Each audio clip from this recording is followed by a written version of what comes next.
make this official. Creekview has won, and we'll defer.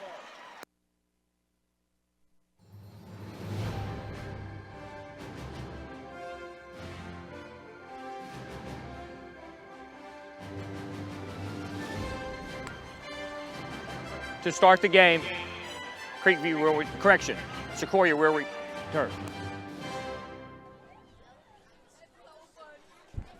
It is the first night of November here in Skip Pope Stadium. You can hear it, you could have heard it throughout the entire community this week, murmurs of what is Friday. It is the battle for East Cherokee tonight here in Skip Pope, the biggest rivalry in Cherokee County, Sequoyah and Creekview, a historic rivalry that, the tension between these two teams, game in and game out, every single time they meet is unmatched. Jake, we are in for a fantastic game. I'm Max Swain, joined by my co-host Jake Gyra.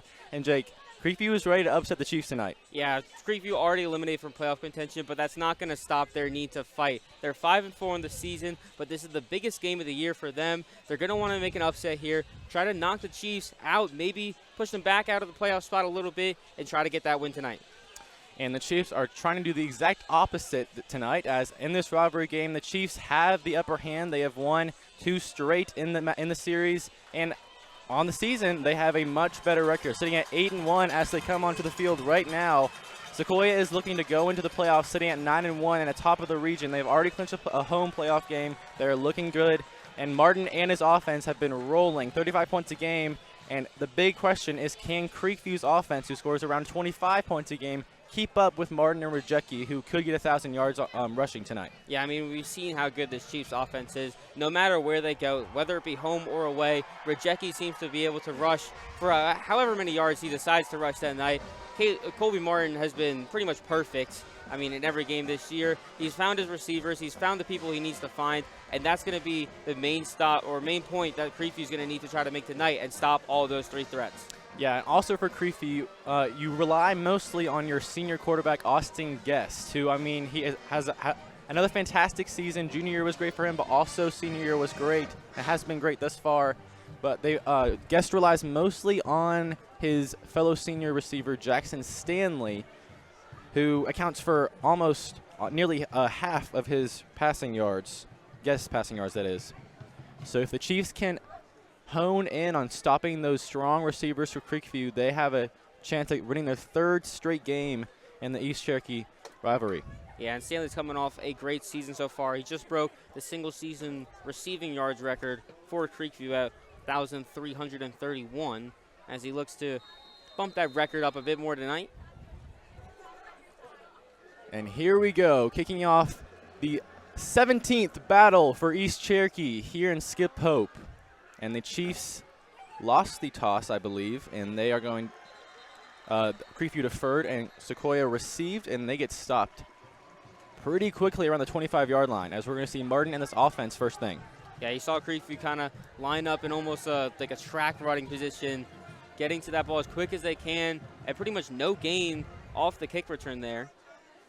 So they'll start this one at the Chiefs' 25-yard line as they look for the first score of the night. So we'll see Martin. Rajecki, as I said earlier, is at 992 yards on the season rushing. He is 8 yards away from a 1,000-yard rushing season.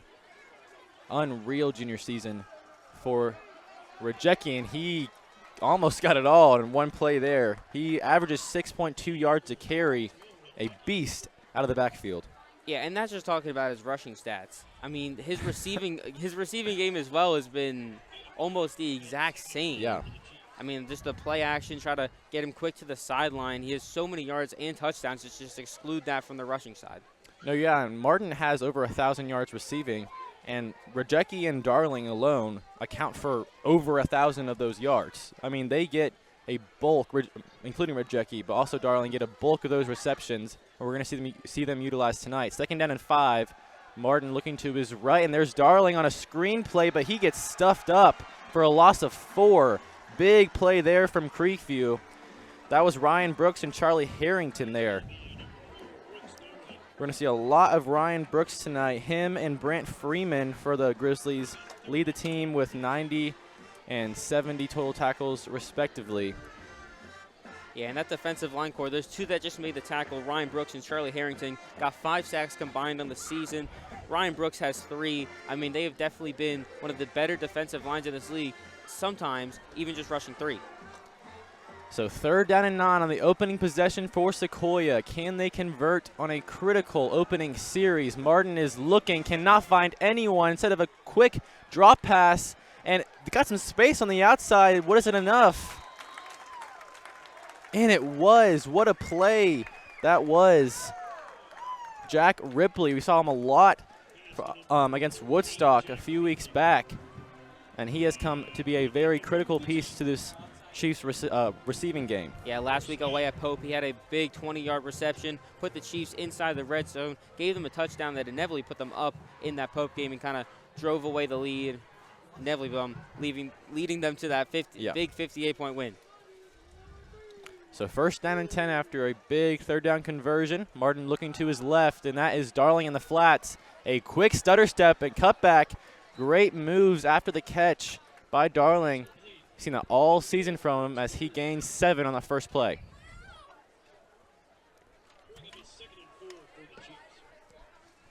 .30 left in the 2nd quarter. And as usual for this Creekview Sequoyah game, there has been a large turnout. And especially on that Creekview student section. We don't really see it for a lot of the games here in Skip Pope, at least for the opposing side. But Creekview continues to bring it, and it has to be, everyone knows the stakes for this game. Handoff fake to Rajecki. Martin is looking to pass, rolls to his right, and here's the pressure and throwaway. That was to Paul Presblick, but there was a lot of pressure from the Grizzlies there. Yeah, you can see he really wanted that deep pass to Darling. They ran that a few plays, they ran that a few times at Pope. Worked twice, especially even on the first play of the game that one worked. Just great coverage right there from the Creekview secondary, and now getting the incompletion. Yeah, great coverage, but also great job from Ryan Brooks getting there and forcing Martin to throw that ball away near the end. We're going to see a lot of Ryan Brooks. We've already seen him a bunch on this first possession as he has forced Sequoyah into a 3rd down and 3. Got 2 receivers on the close side. Rajecki back there. He's going to hand it off to Rajecki. Can he get any over here? Does not. Stuffed up the middle.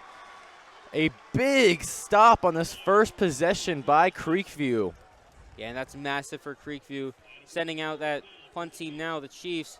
Creekview gets the ball back without conceding any points. If they can get on the board first, that is a big momentum shift in this one. Yeah, and I mean, it's not too unexpected. I mean, Creekview and Sequoiah's defense are pretty even, at least points allowed per game wise. It's just what the offenses do is produce, is what has really separated these two teams. I mean, Creekview, if they had a few more touchdowns here and there, could easily be, 7-2 right now. As that punt is away by Rajecki. Great punt and a fair catch around the 20-yard line. Yeah, and another thing to mention with that offense, I mean, if you take River Ridge, for example, they let up 34 points against River Ridge, and the Chiefs gave up 35. I mean, if Creekview could have just scored a bit more there, they only scored 24 in that game. You score 2 more touchdowns, that's another win to add to your tally, as their offense is really going to need something to get going against this super strong Chiefs defense. And that's the thing. I mean, Creekview's offense has so many weapons, as we talked pregame. I mean, they have Austin Guest, who has been their quarterback for 4 years. This is his senior year. And they have Stanley, and they have Vaquero, and they have Agimong back there to receive as well, as there is a flag on the Creekview's opening possession.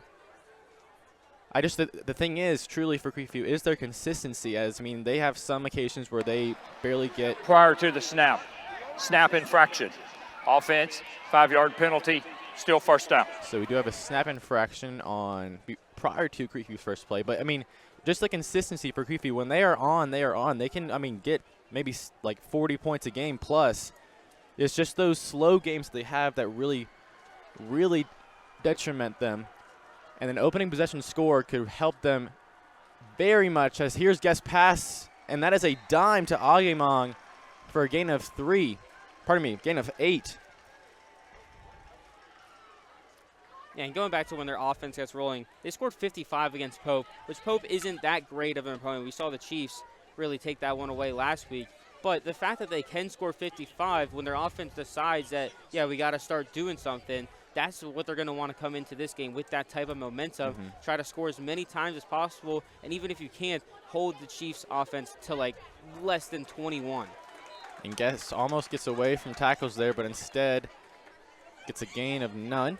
And I think, I mean, against opponents like Pope, with more of a weaker secondary, that is truly when Guess flourishes, because that is when he can pass, but that is also when they can get the defense so set in their passing protection that he can scramble. I mean, he leads the Grizzlies in rushing yards. We know how dynamic he is.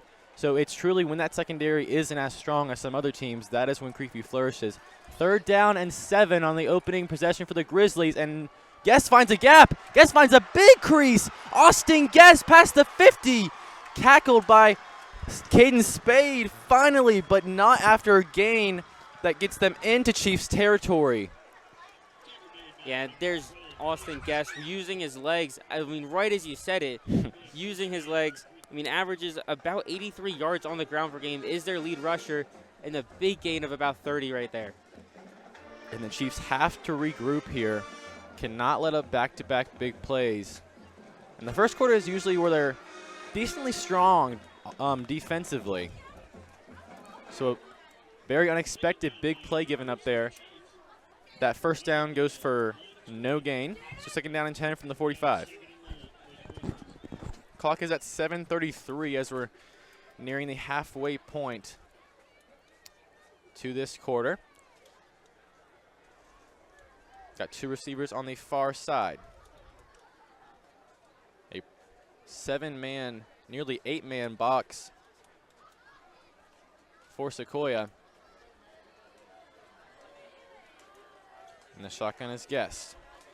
Dropping back, pressure's coming. He's looking long to his right, but there was no one there.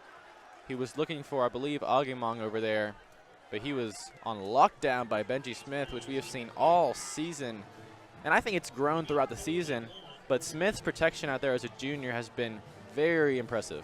I mean, yeah, coming into this season as a junior, kind of making his way into that starting rotation, and he's done a great job and progressed so well over the course of this season. As you see there, another brilliant coverage, and they're just going to force a 3rd and 10 now for the Grizzlies. And especially after the Chiefs lost a player like Cameron Walker, who I believe is in Kansas or Nebraska playing college ball now.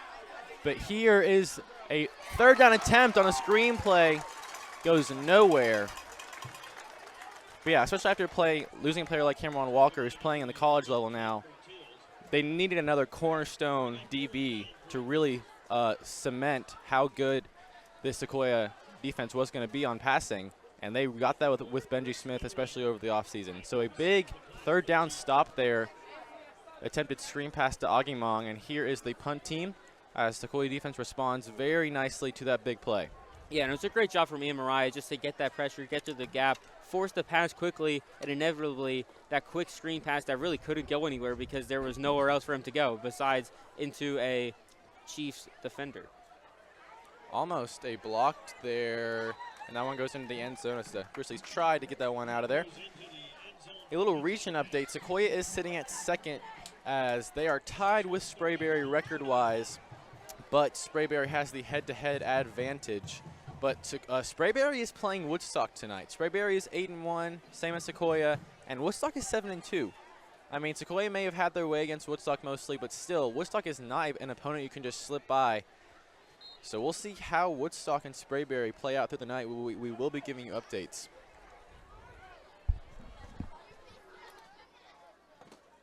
So the Chiefs offense take over for the 2nd time tonight. They'll run a more narrow formation, call him in into motion, and hand it off over to Brooks Darling as he's got a lot of room to make and gets right past the 1st down marker and gets a 1st down. Great read there by Darling. They find a lot of space there. So that's going to bring the ball past the 30 to the 33. Clock is at 6:01 now as we reach the halfway point of the quarter, and it's still 0-0. Yeah, and a great job from both defenses tonight so far. I mean, we saw both teams force a punt and a lot of pressure on the quarterback so far from both teams.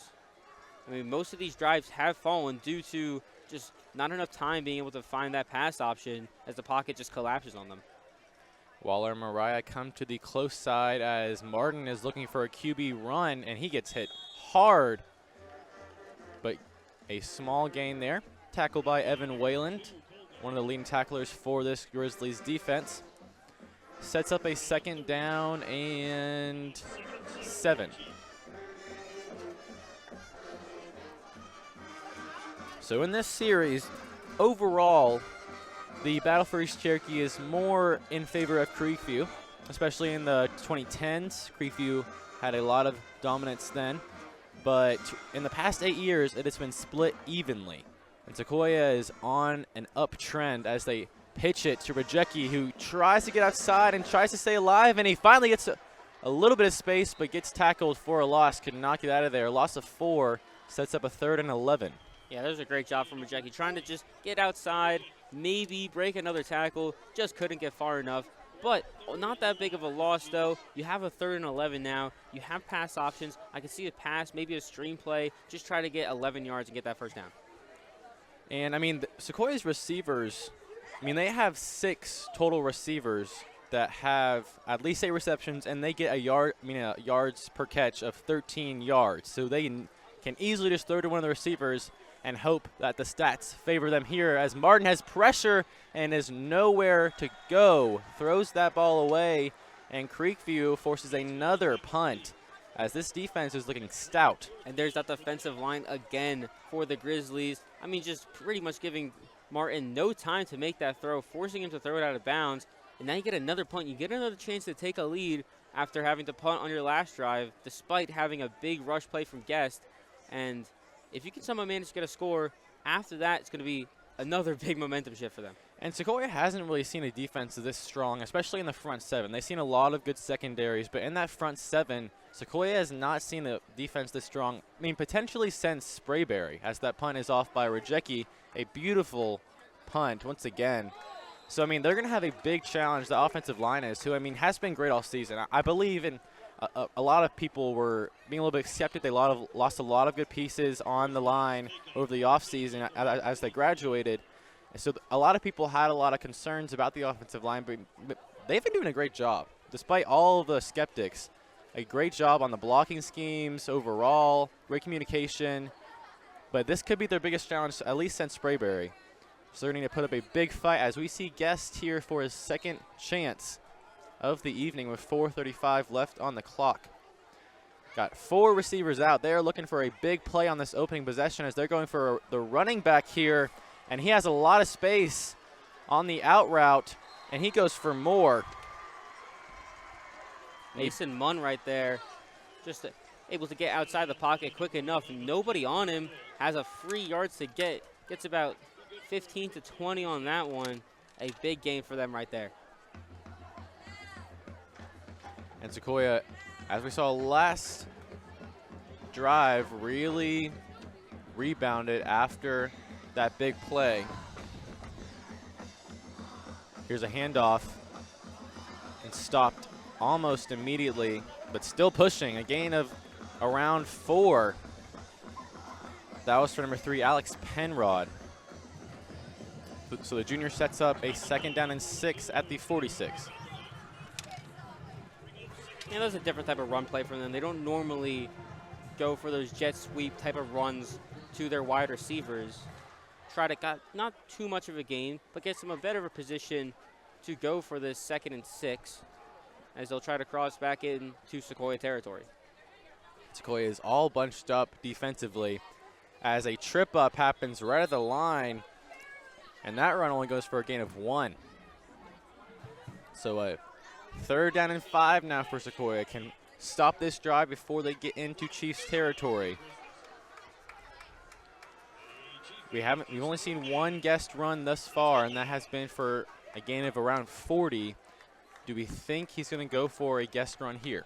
I mean, I think you could, or you could try to do another quick screen pass like they've tried to do, especially with Mason Munn on that last drive as here they go. And we haven't seen a lot of Jackson Stanley out there, as here is a Guest run, as I predicted, a gain of 7, and they're going to give it to him, as Guest is producing a lot offensively for this Creekview team. Yeah, and they just have that mix-up an opportunity when, you have just the ability to quickly throw to your running back, maybe go to Jackson Stanley quickly, but then, we're going to run it with Guest real quick. Get a few yards, get a first down. We can regroup. Now in Sequoyah territory, they can try to find Jackson Stanley long or just keep running it the way they've been. And clock is down to 2:41 as Creekview really has momentum here as pressure is coming. A long pass to Agimong as he had a step on a curlback route, but is unable to bring it in. So 2nd down and 10 now. Ball's on the 47. Yeah, great job from Carson Berry right there. Just putting the pressure, making himself known there, and Agiman not able to hold on to that one as it's going to set up a 2nd and 10, as you said. And I mean, if you're Creekview right now, even if you don't score on this drive, but you still waste some more time, if you're holding Sequoyah to scoreless at the end of the first quarter, that is a feat because they have 35 points a game. They usually have at least a touchdown a quarter. This offense is not usually this stalled. Oh, the ball is on the ground. The ball is still on the ground and finally recovered, I believe, by Creekview. That ball was out of the hands behind the line of scrimmage. And that was so close for a defensive recovery right there. 3 Chiefs jump on top of it. Bit of a miscommunication as it just slides away as they all dive on top of it. And it's going to push back Creekview a tiny bit, but they'll still be able to keep the ball. So, yeah, almost a big mishap there. So 3rd down and 16. Got 2 receivers out. Stanley in motion to the far side. Haven't gone to him yet tonight as Spade is on him on the top side. He's looking for him. And that's Stanley. Had the mismatch. And there's Stanley again. Can Barry get to him? Stanley to the end zone. Touchdown, Creekview. Unreal. We haven't seen Jackson Stanley all night. And, of course, the first play results in a touchdown. And that's their star wide receiver right there. That's who you try to get the ball to. And the first time they do it tonight, it results in a big gain for them. Great run from Stanley. Breaks his first tackle. Gets around outside of his opponents. Takes out this far sideline. And just pretty much walks into the end zone. Great touchdown right there. And I wish we had replay where we could circle with the yellow line, that kind of professional thing. Because before that play, you could see it. Stanley went in motion. There was a little communication between the safeties to adjust, almost a blocked point there, to adjust to Stanley in motion. And Caden Spade, the cornerback, went on him. And I feel like he was a little bit just getting adjusted to being on, the Grizzlies' top receiver as they just communicated to him that they were changing. I feel like that motion by Creekview got them a little bit, Sequoiah's defense, a little bit off their rhythm. And, man, Stanley was open from the get-go. Some great moves after the catch. In pressure and contact, broke a few more tackles, got to the end zone, and it is 7-0 Grizzlies. And that puts Sequoyah on their heels. 1:41 left in the first quarter. Sequoyah is yet to score, yet to get far across the 50, as this Creekview team has come into Skip Pope and has a lot of momentum around 10 minutes into this ball game. Yeah, you're going to need something big here. Try to get maybe a deeper pass, a big play, something to just spark some motivation and get better. A little bit of a shorter kickoff as there's a return. There is a return coming up across the 50. That was Jake Bertils. You don't see him return a kickoff often, but, man, maybe he should. Across the 45 goes that one and gets the Chiefs their best starting field position of the game. And that was the type of big play I was talking about a second ago. Gets the fans pumped up, gets the student section a bit louder. Now you have an opportunity 45 yards away from your first points of the night. You could do something big here. So what will Jack Mine and the offense conduct here as Martin is at the helm? Got 2 receivers out. That's 3. That's Darling. That is Ripley, and that is Givens on the close side of the field. Instead, a handoff to Rajecki. A lot of room over there. Rajecki breaks almost 2 tackles, but he got ankle tackled after a gain. They're going to give him 6, I believe. That will cross Rajecki over 1,000 rushing yards on the season, though. And that's just insane. And we haven't even finished the 10th game, and that means he has to at least get on average over 100 yards a game. That's just unreal. As a junior in high school in a very competitive region, very competitive region. I mean, this region's coming down to the last game of the season, even below Sequoyah at second place. So 2nd down and 4. And I believe they're going to get offsides because Martin was pointing to him. Yeah, and you just love that energy right there from Martin. Just kind of Prior to the snap, encroachment against the defense. That 5-yard penalty results in a first down. just kind of points at the line. He knew it was encroachment. Ref see it, throws the flag, walks off, changes the play. 48 seconds now left as they move a little bit closer towards the end zone.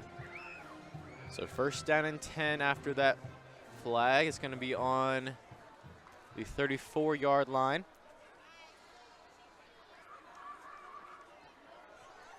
Got a stack of receivers on the close side, but we have a stoppage of play. And I believe it was the play clock. So that's being reset. Clock's at 20 in the quarter. Martin in the shotgun. Handoff to Rajecki. He's got room. Can he get some tackles? Man, Rajecki, he may have reached 1,000 yards, but that Creekview defense has been on top of him all night. As that is going to end the quarter. Rajecki gain goes for 2 as that ends the quarter. 2nd down and 8 as we come into the booth. Sequoyah is really looking to finally get their first points on the board as this Creekview defense is legit tonight. I mean, they have comes out guns a-blazing. They've done their research on this one. They've stopped Sequoyah on their first 2 drives, forced the punts, and now coming on to their 3rd drive, they're going to need something big. Yeah, I mean, they've done their research. They know that, I mean, their secondary, Creekview secondary has done very well. I mean, nonetheless, but still, they know that Rajecki is a primary source of their offense, and as I was just saying, Rajecki has really not gotten many yards at all. It's taken him a lot to get just 8 yards to get to his 1,000 yards on the season mark.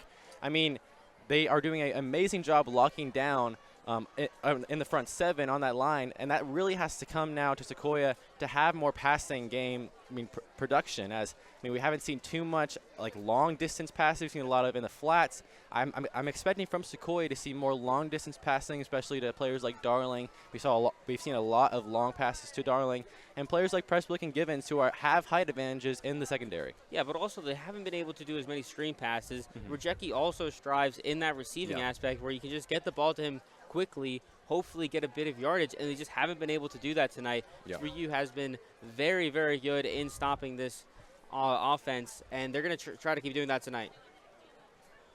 As we are going back onto the field now.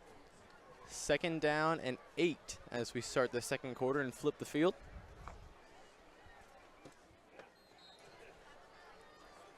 So we'll see how Sequoyah adjusts to what has been a very lockdown Creekview front 7. Not many big plays given up. This is the best field position Sequoyah has had all night. Here's a pass to Darling in the flats. Almost hurdles a tackler, but instead a big gain. This one is going to be for 6. And it's going to be 3rd down and 2. Yeah, and there's that attempt at a screen pass. Try to get to Darling quick enough. We've seen how good he is, how quickly he can get outside of the lines and make his own space for him. That time it doesn't work, but you get closer to the line, set up a 3rd and about 2, and a lot easier chance to get this first down and maybe march in towards the red zone. So 3rd down and 2, and they are probably in McClure's field goal range at this point. So as long as they don't lose yards, points could be reaped from this drive as Martin is going to hand it off to Rajecki. Did he get there? I don't know if he did. Man, that line from Creekview has come to play. As they'll get onto the 25-yard line, but it's not enough for the first. But it looks like the offense will stay on the field, and they're going to go for this one. A very risky gamble right here, as they haven't gotten much production from that run game. As we have a stoppage of play, it's going to be a timeout. Timeout, Creekview. That is their first charge timeout of the half.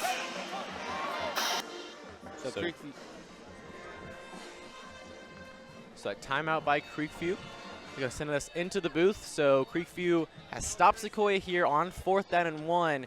What do you think Sequoyah needs to do in this situation to get that first down? Do not run the ball at the box. We have seen how good this Creekview line has been. Anytime they try to go right through the middle, it has not worked. Yep. I think you get a quick screen pass to Darling, maybe try to throw it off, give it to Givens or Presblick, and try to get just about 2 yards. You don't need to go far. You just got to get out of bounds after 2 yards. Or even maybe a little fake handoff to Mariah up the middle and a pitch out to Rajecki. I think you need to get someone along the outside. That's where we've gotten – Sequoyah hasn't had much production offensively, but still, that's where they've gotten most of their offensive yards is on the outside in the secondary area.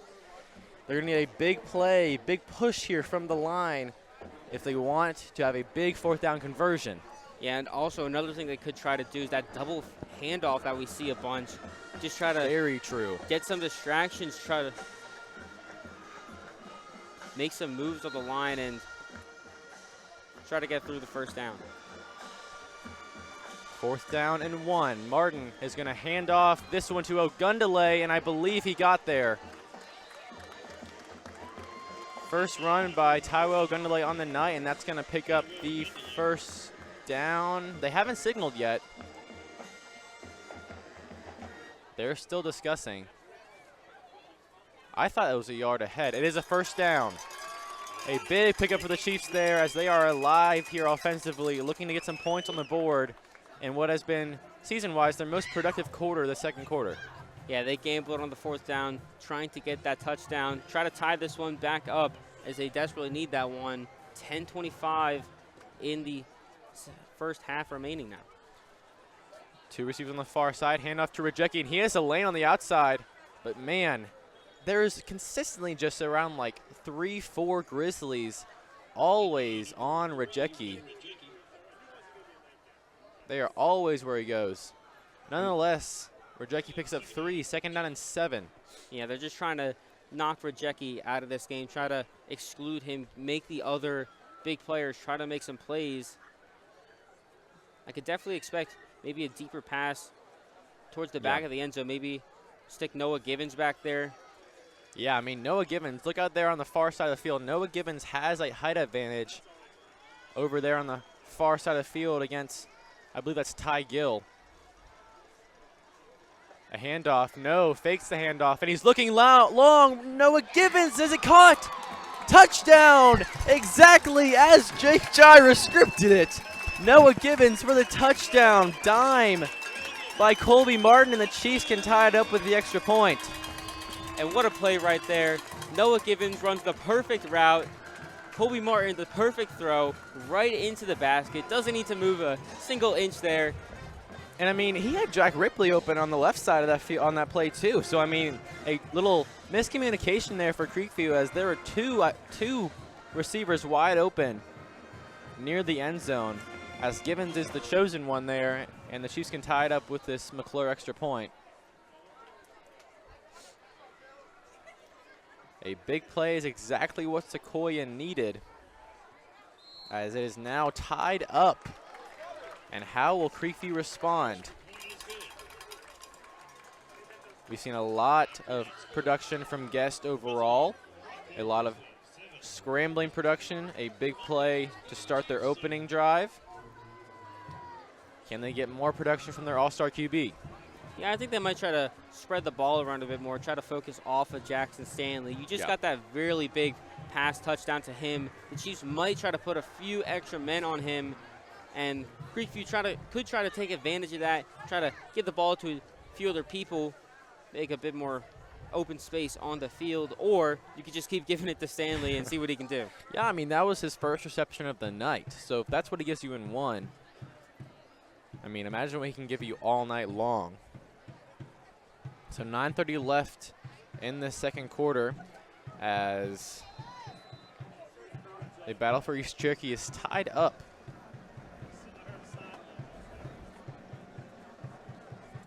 Can you check to see, do you have the Max Preps app? Can you check to see the fairway score? So that kick goes way into the end zone. Another great kick by Caleb McClure. Very grateful to have him. as the Grizzlies will go on for their third possession.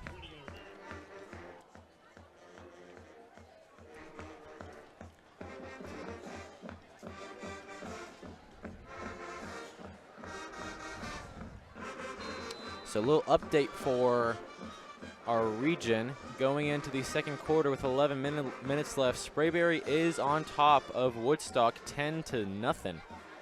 We'll see how that one plays out. We'll continue giving you updates. If Sprayberry does lose, Sequoyah will be the #1 seed in the region. Nonetheless, Sequoyah is going to be #2 as that pass goes to the side. A screenplay, and there's some more space as Bertils and I don't know who that is by Creefy are getting mixed up. I believe Alex Penrod. Pardon me, that was Charlie Harrington. So Harrington and Bertils, a little scuffle as he went out of bounds. Nonetheless, Harrington, a first down catch. Yeah, and the other region game in progress right now. River Ridge is up 28-6 on last there. In the first quarter. That was nearing the end of the first quarter as well. Wow. River Ridge trying to put as many points as they can, hoping for that last playoff spot. So first down and 10 after that big Harrington catch on the opening play of the drive, as Guess is back there with Mason Munn, as Guess is going to keep it. He is shifty, and he dives for a gain of 5.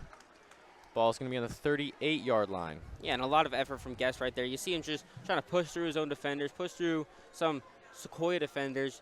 Gets 5 yards on that. Set up 2nd and 5. You try to run kind of the same play. When you see a little bit of isolation on this near side in that 1v1, you might want to try to target that. So 2nd down and 5 with under 9 minutes left. This handoff to Munn, but he gets grabbed at the ankles by Benji Smith and surrounded by a group of Chiefs, and that's going to be, they're going to mark him for a gain of nothing. So 3rd down and 5. No, pardon me, a loss of 1. They move it. So 3rd down and 6. Can Creekview get a possibly a passing play here? I'll be looking at Stanley. He is on the close side of the field, guarded by Jake Bertils.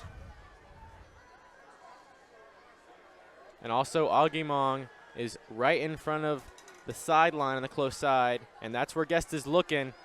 And said he's moving, but there's pressure. Great pressure. That was, I believe, Michael Fountain. And that forces a throwaway. Beautiful defense there by Sequoyah. Sets up a 4th down punt for Creekview. Yeah, Creekview's defensive line does good. Sequoiah's defensive line does good. Great job for Michael Fountain right there. Putting pressure, forcing the quick throw. Can't get it off. Tries the sidearm. Not enough on it. Great defense from the Chiefs. They force another punt, the 2nd of the night for Creekview. So that is Darling back to receive. With 8 minutes left in the second quarter, Sequoyah is hoping to go back-to-back in scoring drives as Darling fair catches at the 20-yard line. So we'll see Sequoyah once again for the 4th time tonight, I believe. We're ready to get some more points on the board and take the lead for the first time tonight. Yeah, I think that's exactly what they're going to want to do. They're going to want to try to just extend this ball up the field, not as maybe quick as they can, but maybe try a few more deep passes than they have been on the night. Maybe try a bit more plays like they did with Givens. Try to throw it over the top a bit more. Take the lead for the first time of the night, as we know how big of a lead can have on the motivation on the sideline. And I think, as I mentioned earlier, the second quarter is their best quarter, scoring-wise, as they hand it off to Darling on a sweep there. And Darling has some room, gets tackled after a gain of 5. 2nd down and 5 is going to be coming up from the 26. So, as I was saying, the second quarter is their best quarter. So if they want to have a chance to really get ahead of Creekview, as we know Creekview's defense is going to be stout the entirety of the time, but Sequoyah usually peaks in the second quarter of play. Yeah, they average about 13.6 points in the second quarter, but completely different. In the first quarter, they average about 10 on the season, and they put up 0 tonight, which is definitely something to keep your eye on. 2nd down and 4. Got Presbilic and Darling. A double handoff counter there as Mariah has space. Ian Mariah, a foot race. Mariah getting chased by Wayland, almost breaks it, but tackled inside the 20. Another big play as Sequoyah is into the red zone. The second big play of the night, Ian Mariah, just beautiful run, breaks as many tackles as he needed to, and now gets inside the 20. Beautiful run right there, sets the Chiefs up inside the red zone, looking to take the lead tonight. Oh no, that is an awful Injury timeout. sight. As that is Evan Whalen down, as he was the one who was chasing after Mariah there and dove to tackle him finally. Finally dove and tackled him, but he is getting up, thankfully. But man, he put his life there on the line to finally get Mariah down. But great play. Hopefully he's okay. He is one of Creekview's best defensive players. But after that play, Sequoyah is looking like they have full momentum of this matchup. Yeah, and that's exactly what we wanted. The second quarter has been pretty much all Sequoyah, forcing that punt on the last drive, scoring on their first one, and getting back into scoring territory on the second one of the quarter. So first down and 10 after that massive Mariah run, pardon me. We'll see what Jackmine draws up here. Probably going to the ground here with Rajecki after that big play, as they only have, they have Givens and Darling on the close side. Lined up to receive. Handoff, this one's to Rajecki, trying to find a gap. Gets a quality gain there for 5 or 4.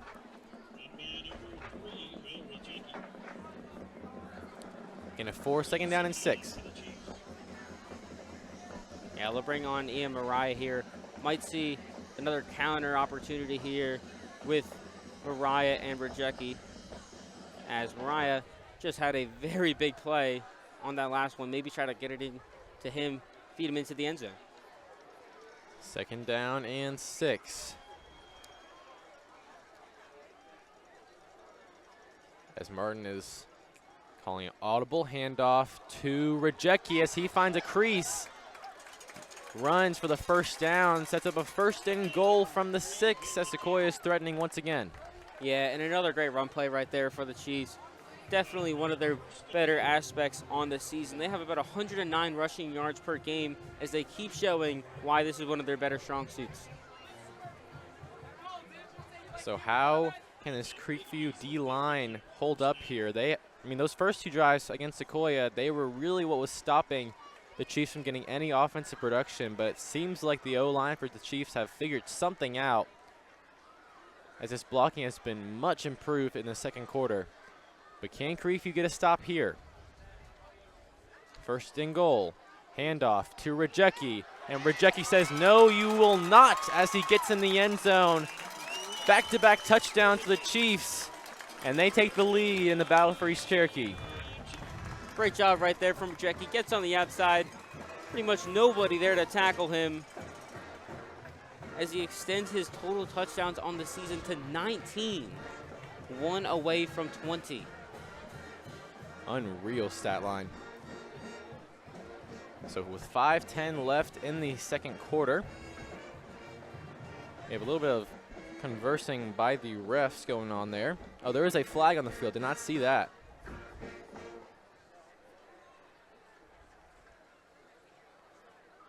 And we'll hear from the ref here. The results of the play are a touchdown. After the play is over, dead ball, personal foul against the defense. That 15-yard penalty will be enforced on the kickoff. So we have a personal foul on Creekview. I'm surprised we haven't seen one of those already. We've seen get a little bit tense on the sideline plays a little bit, but the first personal foul play in this intense rivalry game. Yeah, I would have thought we would have seen one earlier in this game. Good for the players for keeping it, tame thus far. Yeah, for as long as they can. Yeah. Will be the third foul on Creekview tonight. Chiefs still with none. Here goes McClure for the extra point, and it is good. So 14-7 is the score in this rivalry matchup. The crowd is still here. Everyone knows how intense this game is. If you ask anyone in the crowd who is your school's biggest rivalry, they're going to either say Sequoyah or Creekview. Everyone knows how important this is, and this game is living up to it as we have a one-score ball game here. And another thing, the entire Creekview sideline is pretty much full with fans, and I mean that hasn't really happened that much this season. Yeah, we were talking about earlier. It is a very packed. I mean, maybe for the Cherokee game, maybe River Ridge, but I don't think it was. No, there yeah. was this many people pretty much here at any game this season. I think maybe the closest was River Ridge, but no. I mean, it's not just the student section. This is the biggest student section we've seen on an opposing side this season, no doubt. But still, it's the amount of parents, too. I mean, the proximity between these two schools is just a drive down East Cherokee Drive. I mean, hence the name of the rivalry. But, I mean, it's still impressive. I mean, River Ridge isn't that far away. Cherokee is not too far away. So it's surprising to see that many more people come to this matchup. But is it surprising? No, because everyone knows how important this rivalry is as McClure is here with the kickoff. And that one goes through the uprights. Great kick by McClure as the ball goes to Creekview. 55-yard field goal right there. And that's why I was a little bit questioning, a little bit debating when Sequoyah went for that 4th and 1, because we know how talented McClure is. I mean, he just made a kickoff into the uprights. So that's not normal for a high schooler. I'm very surprised we haven't seen more just attempts from that zone and just see. Let's just give it to him. We'll see if he can make it. Worst case scenario, our defense will get the ball back. Yeah. Fakes the handoff. Here's Guest. He is dangerous. Finally gets tripped up. Very hard fall, but nonetheless picks up 7. 2nd down and 3. Yeah, and there's Guest. Keep getting more rushing yards on the night. Done a beautiful job. Get a 8-yard gain right there as they do a great job on the fake. And Guest gets a lot of yards. So if you're Creekview here, you need to respond. You cannot let this game get out of your hands. In one-score games, Creekview is nearly perfect this season. It is when those games get 2 scores away, 3 scores away, they usually do not favor in those ball games. Yeah, I mean, if they just get a few more touchdowns, like a few plays go their way, you could see them being 7-2, 8-1, but no, they sit 5-4 overall on the year so far, and just from those really tight games that just did not go their way. So that picks up the 1st down. 1st down and 10 for Creekview from 26. Pardon me, 31. Got Stanley and Aguimong. Fakes the handoff and a quick pass. That one was over to Nick Vaquero. First time we've seen the tight end all night long, as he is one of the Grizzlies' leading receivers. For Creekview, Stanley, Vaquero, and Aguimong alone account for over 90% of Guest passing yards. So that tells you something. We know who Guest is going to, as Stanley leads with 693 of those yards. But Sequoyah has done a great job at really stopping those. Besides that one big Stanley play, which was his first catch of the entire night, on the 2nd down play, there's pressure coming. Pass at the sideline, one-on-one. Was it caught? I am not seeing any signal. Incomplete. That was close because that was Vaquero on Carson Berry. And Carson Berry has some height, but Vaquero is a very tall tight end out there. So great job by Berry for standing his ground. Yeah, I'm surprised that's the first time we've seen a big ball thrown up to Vaquero like that. I mean, with that height, 6'5". No, yeah, he is 6'5". You'd expect a bit more maybe passes thrown his way. That's only the 2nd of the night, and it's on back-to-back plays. So we'll see if they can go back to him here again. 3rd down and 10, as they're going to need a big passing play here. Penrod in motion. Guest drops back. Pardon me, it's a fake handoff. Got me, but Munn is stuffed. Only a gain of 3, and that's going to set up a 4th down and 7. I mean, the fake may have fooled me. Timeout, Sequoyah. That's their first charge timeout of the half. The fake may have fooled me, but it did not fool Sequoyah, as they have a big 3rd down stop here and look to get the ball back and set up another offensive drive here. Yeah, I mean, they've done a great job, this Sequoyah defense, as you force another punt, their 3rd of the night, and you get the ball back. You have 3:32 left to get a score. You take this into a 2-score game, it starts getting a bit dangerous for Creekview. Yeah. Creekview will get the ball to start the second half, but still, as you said, I mean, it will get a little bit dangerous because we saw a lot of offensive production from Creekview in that first quarter. Since then, it's been really dead. We've seen a lot more step up on the front 7 by Sequoyah, a lot less big plays, plus 5-yard plays, a lot more stout defense play by Sequoyah overall, the defense we expect from the Chiefs. And that Creekview offense has also really stalled. Sequoyah is really locked in on all aspects. If Creekview wants to get in on this game, they have to get a stop on this next Sequoyah drive, expecting the Chiefs secure this punt. Yeah, this second quarter has been massive for the Chiefs. Just a complete different tone than how they started this one off in the first quarter. Here is the punt. Brooks Darling goes ahead and fair catches. This one is at the 20, and there's a hit after the play, and there is no flag.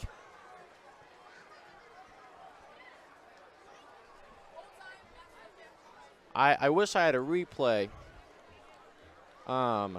He could have been pushed in there. But there's no flag on the play. So look at the ball at the 20 here. First down and 10. After that catch by Darling. Ball on the 21-yard line, 3.5 left in this first half. Martin looking long. There's pressure from behind. A good throwaway there as he was about to get taken down from all angles, but mostly from right behind him. Number 55 for the Grizzlies, Kevin Mead, was right there. Yeah, great job from the line, just giving Colby as much time as he could. Couldn't find a pass, throws that one to the ground, keeps it at 2nd and 10, looking for another big play. Yeah, and that's one thing we always talk about, at least I always talk about and appreciate with Martin, is how good he is at knowing when to force a pass. I mean, you've seen it all throughout his career. I mean, he really started playing as a freshman, started all last season, has started all his junior year as well. I mean, the thing that we always talk about is his IQ. He knows this game like the back of his hand, and even more. He knows when to force a pass, and he most of the time. Timeout. Sequoyah. That is Sequoyah's second charge timeout. As I was saying, he most of the time, almost all the time. Please reset the game clock to 3 minutes, 12 seconds. As I was saying, almost all the time knows when not to force a pass. I mean, we rarely see interceptions from him. Has a QBR of almost 120, 130. This man is almost a perfect QB when it comes to knowing when to throw a ball and knowing when not to throw a ball and throw it away. I mean, yeah, only 2 interceptions on the season so far. Through 10 games, that's Yeah. a very good stat line, and that's exactly what they want Colby Martin to do. Find those passes, don't force anything, make the passes you know you can make. As you saw that first one with Noah Givens, just perfectly thrown over the top. There was no chance anyone besides Noah Givens was going to get to that ball, and that's how he's played this entire year. Yeah, very grateful for Colby Martin as a QB, and for Creekview, for Austin Guest. I mean, he's not this like poor QB either. He has been a touted prospect throughout his entire career. I think the one thing that maybe is the monkey on his back are those interceptions, but tonight he has been playing great. No picks, no even skeptical throws. Austin Guest had a great night as they were right in this ball game, but here's Rajecki with a cutback. Will Rajecki, can he speed by? Got 3 Grizzlies to get by, finally pushed out of bounds. First play of the timeout goes past the 45-yard line. Great play by the Chiefs. Yeah, and as you were saying a second ago with Guest, has 8 interceptions on the season, about 1 per game so far. You might expect maybe Jake Bertils to try to get in on a pass, get his 3rd interception of the year. As Bertils is on the sideline right now as the Chiefs' offense is rolling. First down and 10. Got 2 receivers out. Can Martin find an outlet? There's pressure and a big sack. The ball's on the ground. And I believe Creekview recovered. Recovery by the Grizzlies as the momentum has shifted. I maybe thought Martin's knee was down. Just maybe, but I don't think they're going to really take a look at it. I didn't check who that was on the pressure. I mean, there isn't really much to review. Yeah. But still, right from the blind side, ball gets knocked out. Creekview jumps on top of it, and now where they were threatening to go down 2 scores, have a chance to tie this one back up. And Martin usually has pretty good pocket awareness. We saw earlier this game, in fact, as there's pressure coming. Guest a short pass. This one to Alex Penrod. And that one goes for the first down as Creekview is on fire right now. Forced fumble recovery, and a first down play. Yeah, a lot of energy they just gained with that one. Their offense seems very excited to get something going here. Get a gain of 10 on their first one. Closing in on the red zone. 2:24 to try to tie this one up. So 2 receivers. Penrod comes in motion, fakes the handoff to Penrod. Guest has some moves as the senior goes for 3. Sets up a 2nd and 7 at the 29. Yeah, just tries to shift his way through the Chiefs defense. Can't get that far. We'll get a gain of about 3. Make a bit more manageable 2nd and 7. And clock goes under 2 minutes. So a score here by Creekview, possibly wasting some more time, can make it even at half, and they do receive the second half kickoff.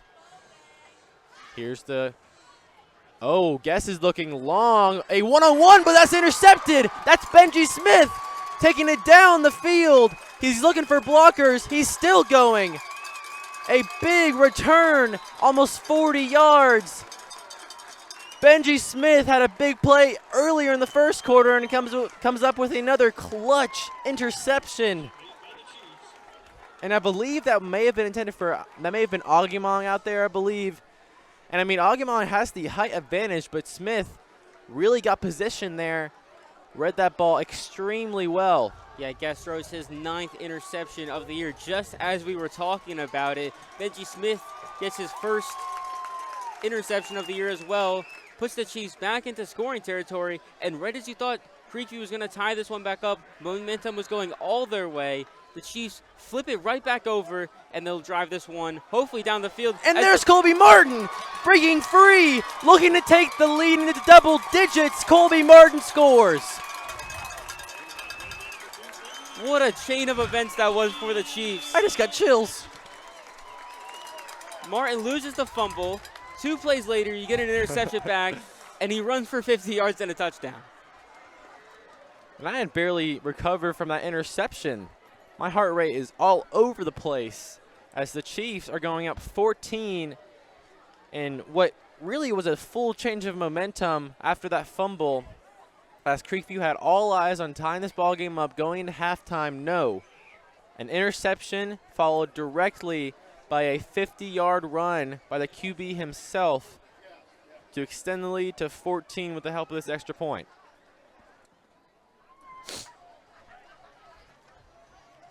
Just wow.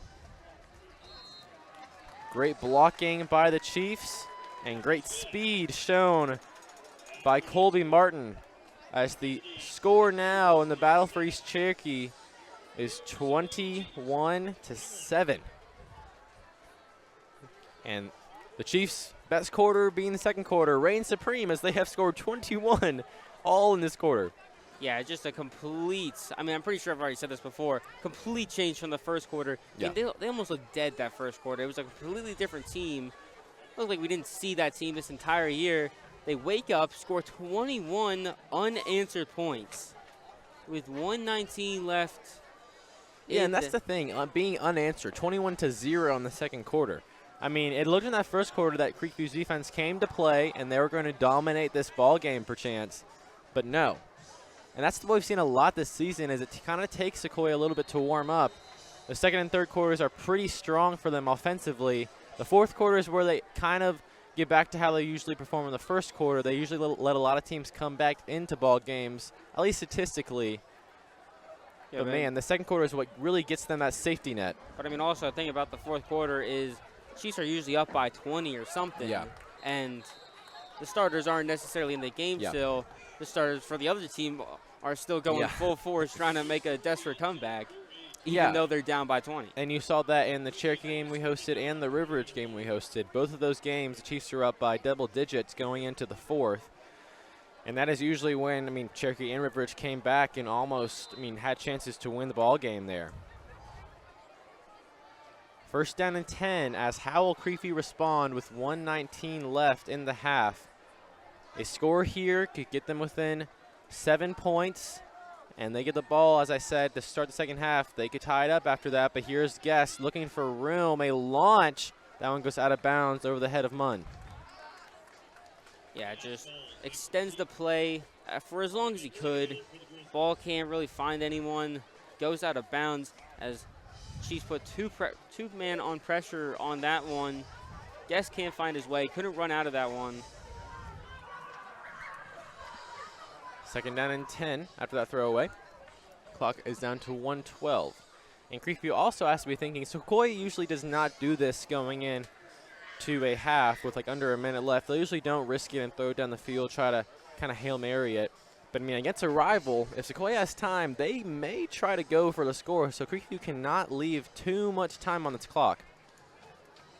As Guest drops back, there is pressure coming. A beautiful pass. This one is to Stanley, and he barely gets caught at the feet. This one by Benji Smith. Good diving tackle by the junior there.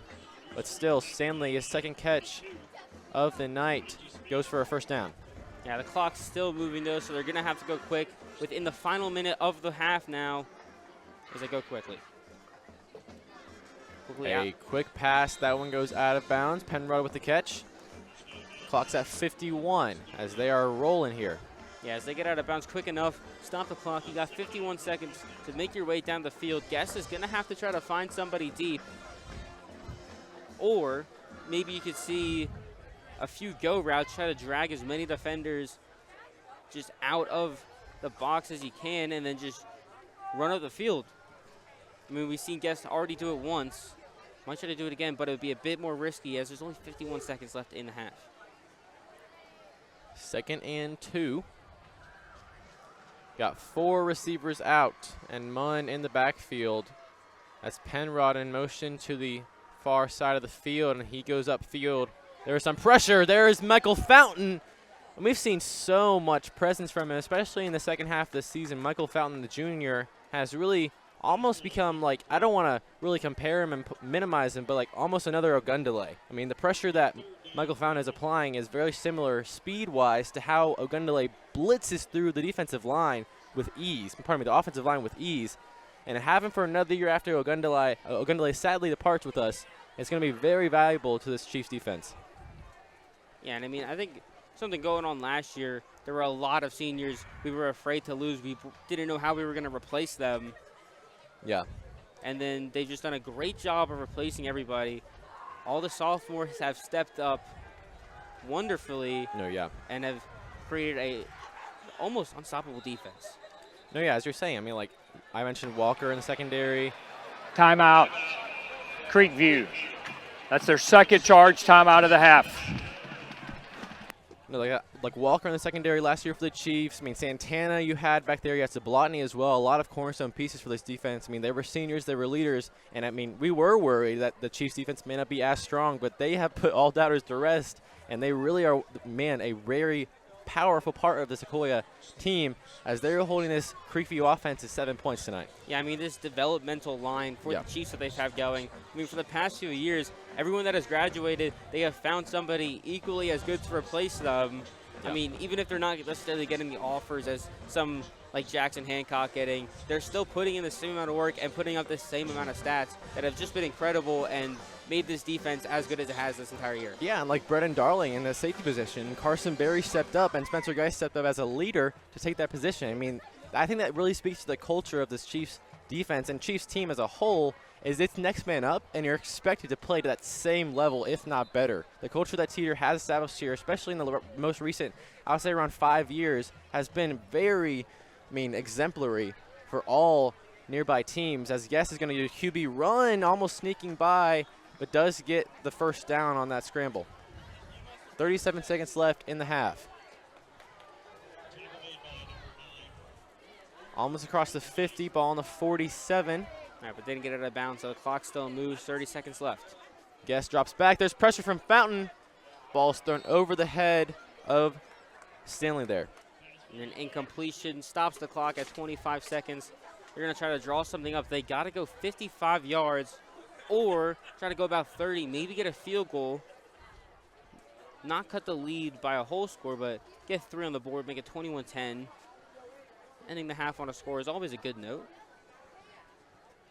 They need some yardage to do so. 2nd down and 10. Got 4 receivers out. Vaquero on the close side. Agimong on the very far side. ISO with Benji Smith.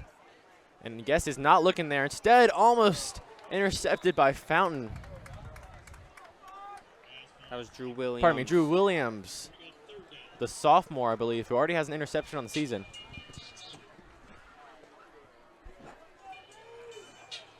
And that tip away sets up a 3rd down and 10. Yeah, Drew Williams tied in 2nd on the team with 1 interception of the year. Close to getting a 2nd, just tips it away, puts that ball to the ground. 3rd and 10 now, 20 seconds, big play for the Grizzlies. Chiefs looking at, and all momentum for the Grizzlies here as there's a run by Munn, but still not enough for the 1st down. And clock still moving. They're going to need to call a timeout. I believe they may just let it run here. With 10 seconds. Or maybe end for one more play. And they're going to let it run out. A great stand there as the Chiefs, as though it may have looked like they were going to kind of go into halftime with even momentum, the Chiefs intercept the ball, go on a 50-yard QB scramble to take a 2-score lead going to half. Man, what a first half. A huge, broad spectrum of momentum shifts as it kind of seemed like Creekview came to play and was going to match, almost dominate this game, especially defensively. But Sequoyah had a whole different play in that 2nd quarter. Yeah, I mean, Creekview started this game off beautifully. One of their better games they've started this entire season, and it looked like they were going to be able to shut out the Chiefs for most of the night, but just a complete collapse in the 2nd quarter, and the Chiefs found their way to the end zone 3 times unanswered, and now go into halftime 21-7 in this big rivalry game. Yeah, I mean, Creekview just needs some more offensive production, obviously, but they really need to go to their weapons. I would say the 3 receivers. They have 3. And, I mean, they haven't really utilized Agimon as much. The one time they tried to go in the end zone for him, I got picked off by Benji Smith out there. Just a little bit more, I would say, it may seem a little bit weird, but I would say a little bit more, not as aggressive on those passes. You may be down by 2 scores, but I would say try to get it slower and more medium to short length passes to get back in this ball game. We can't get it all at once. So after the first half in the Battle of East Cherokee, Sequoyah leads 21-7. I'm Max Wayne, Joe Bank, Jake Gyro. We should be back in about 19 minutes after the bands perform. We will see you for the 2nd half of this rivalry ball game.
Marching Band of Chiefs.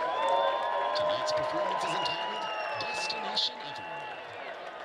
selections include Departure by Todd Goodman, Kokomo by the Beach Boys, and Metroplex by Robert Sheldon. The Band of Chiefs is under the field direction of drum majors Lane Davidson, Gabby Keeles, and Kimberly Strickland. Drum majors, is your band ready?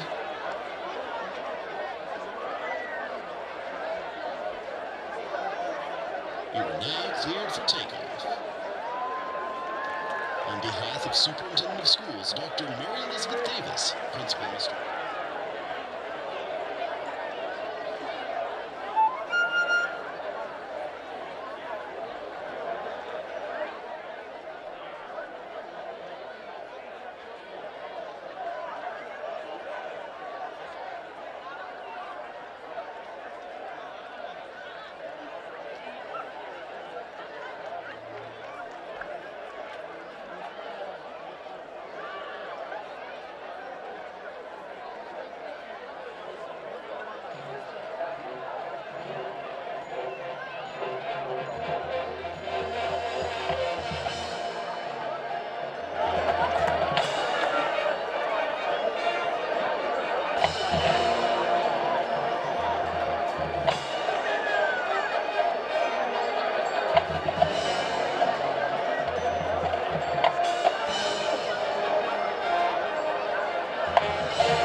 You may now move about the cabin. Please be careful because some items may be shifted during takeoff and landing. Thank you for flying Sequoyah Airlines.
team surrounds you with a level of care to get you back on the field and back to it. Wrangler Raffle compliments of Shot Kirk Chrysler Dodge Jeep Ram. All 6 high schools are participating. Don't forget to buy your ticket for your chance to win this beautiful brand new Jeep Wrangler. Compliments of Shot Kirk Chrysler Dodge Jeep Ram.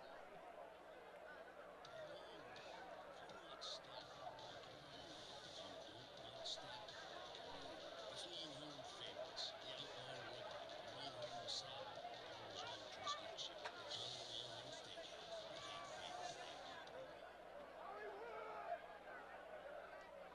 Unforgettable driving experience with the most iconic Sequoyah Chrysler Dodge Jeep Ram Great Stuff. Your next trip to one of our largest entire series. The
Welcome back to Skip Pope Stadium, everyone. I'm Max Swain, joined by Jake Gyra for the second half of play here in the Battle of East Cherokee.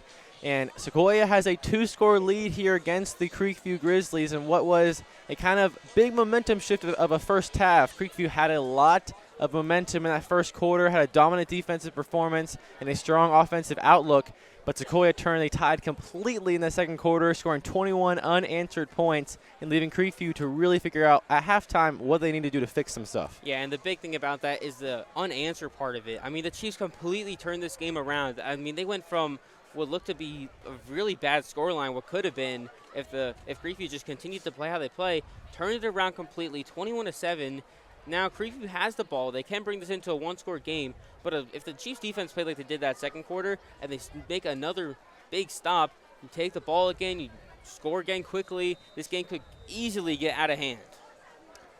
Yeah, so this opening possession for Creekview as they are receiving is going to be very critical for the second half. As there's the kick. And the Grizzlies are coming to return it. A lot of room for Jackson Stanley. His speed is coming in big use right now. Moves across the 30 as fog is moving across the field, I believe. Unless that's smoke. I believe it's fog. A nice foggy evening here. And it's kind of been overcast all day here at Sequoyah. And it's brought a kind of, post-Halloween spooky atmosphere, if you will, to Skip Pope. I think it's a mix of smoke and fog. We had the grills going on earlier. So. Yeah. First down and 10. Austin Guest and the Grizzlies looking to get some offensive production here in the second half. There's Stanley on a sweep. He breaks off a tackle, spins off, gains 4. Tackled by Spencer Geist there. Yeah, just tried to get a quick over to the sideline, maybe get a bit of a gain. I mean, we see them do it a few times tonight. Haven't had that much success on it. They get about 4. Sets up a 2nd and 6. As they'll try to get down the field. 11:25 early in this second half. Got 2 receivers on the close side. The Sequoyah secondary's played very well thus far, and they continue that performance as the ball is a little bit overthrown to Agemong. Guarded by Smith there defensively. Sets up a 3rd and 6. Yeah, and you saw the idea on that one. Try to get it over the top. Agemong had the height advantage on Benji Smith. Great coverage. Kind of boxed him out. Made sure couldn't make the catch. And now 3rd and 6. And Creekview's might have to throw this one. And there is Stanley, ISO. They're going to hand it off, however. It's a keep. This one, Austin Guest bulldozes through defenders. Finally meets up with, I believe, Spencer Geist there, but not after getting the first down. Great run there by Austin Guest. I mean, they won't have to hold it, they won't have to pass it if they can just run it there with Guest. Done a great job tonight on the ground. One of their main sources of yards as he moves the chains, first down, gets to the 40. First down and 10. Got 3 receivers out. Guest is keeping it again, however. Another gap. We saw that on Creekview's first drive of the game. May have not been a scoring drive, but they had about a 40-yard run with their QB. Guest leads their team in rushing yards, so it seems like they're going to try to utilize him and maximize his potential on the ground here in the second half. Yeah, there's back-to-back runs from him after that one incompletion they had on that first play. And if it ain't broke, don't fix it. Just try to keep getting it to Guest. Second down and 2. Agemong moving to the close side of the field. Guest is looking to pass. There's pressure coming. He's launching long to Agemong, and it's a dime. Perfect over the shoulder. And I believe that was Rajecki. If I'm not mistaken, that is Will Rajecki out there on coverage. Unless we have, I'm pretty sure that's Rajecki, which is kind of, I don't think I've seen him out there this whole season, unless I just have not really fathomed him being out there at safety. No, he could play linebacker as well. He hasn't had that many snaps at linebacker, but it is an option for him. Just try to get him around the field. But read that one a little bit too much. Approached that one, kind of overread that ball.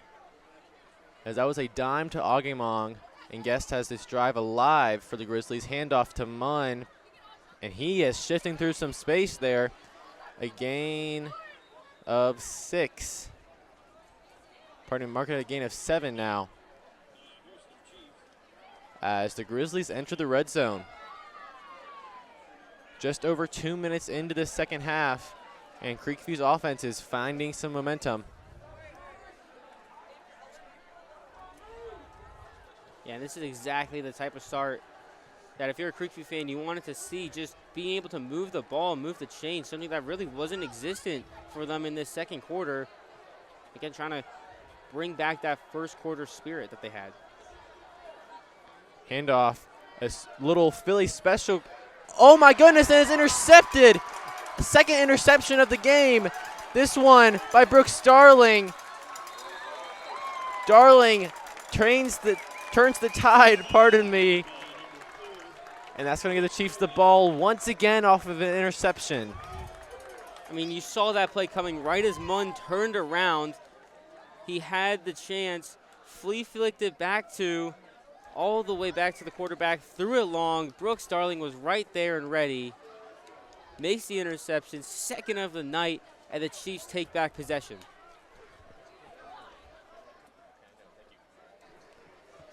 So another momentum shift in this game as Creekview was looking to drive and score and could have easily done so, but guess second pick of the night sets up a 1st and 10 for Sequoyah. Martin in the shotgun.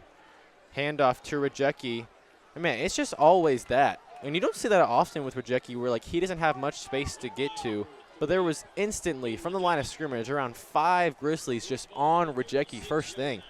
And they have really done a great job at limiting the star running backs of impact tonight. But at the same time, they really have opened up a lot of opportunities for the receiving game, and like other running backs, like Agundale's had a few runs. Mariah had a big run earlier, and also Martin out of the backfield, a nice big scramble for a touchdown. And I think eventually you might see a bit more, maybe pitches, try to get the ball outside a bit more to Rajecki.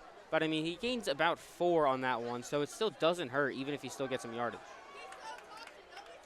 And there's another run by Rajecki. And, again, got about 4 on that run there. Now, it isn't making explosive plays, isn't going for 20 yards a rush, but it's still good yardage. You know, yeah. Now 3rd and short, a lot more manageable than what they had going on earlier.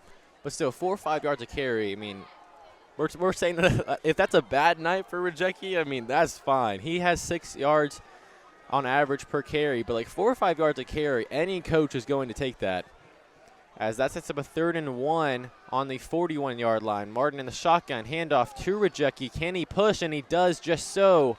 Great physicality by the junior. Moves the chains to the 43-yard line, 1st down. So now they get a bit of a chance to regroup. Got the 1st down. Now they have a 1st and 10. Maybe they could be a bit more creative with their play calls.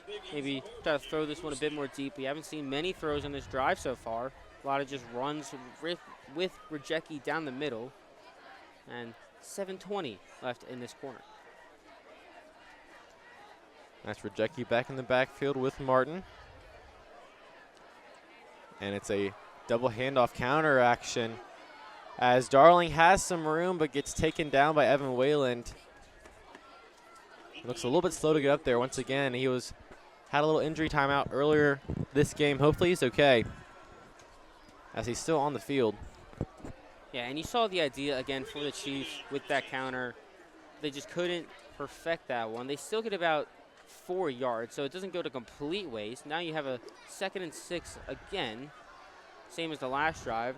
You just keep giving it, slowly make your way up the field. I mean, they are ticking time off this clock, coming up to halfway through this 3rd quarter already. 2nd down and 6. Martin, quick pass to Mariah. Almost could have been picked off by Landon Brown there. He was in the vicinity, but just out of the hands of Mariah. Going to set up a 3rd down and 6 after that incompletion as the Chiefs have a big 3rd down trying to take advantage of that interception by Darling. Good idea for the Chiefs to try to change things up, get something outside of that run up the middle, try to quickly make a screen pass. Mariah just couldn't hold on to that one. And now a 3rd and 6 You're going to need something here. Motion from Darling. There's Martin looking long, and that's Ripley. Is it a dime? It is! Jack Ripley. Beautiful hands, beautiful throw, and the perfect spot by Martin. And the junior connection continues. And Ripley has worked his way up this depth chart this entire season, getting so many more targets in these last 3 games. Had a big one at Pope, 2 big ones tonight. Beautiful catch. Great job to hold on to that one. Move the chains for a first down, get into Creekview territory, close in on the red zone. And we love to see it. I mean, we love to see improvement in general, but coming from really not getting any receptions in the beginning of the season to getting at least 2 to 3 a game is very impressive. Love to see growth by all players, but especially Jack Ripley this season. That run goes for a yard, setting up a 2nd and 10 at the 30. Clock moves past 6 minutes, so we're already halfway through this quarter.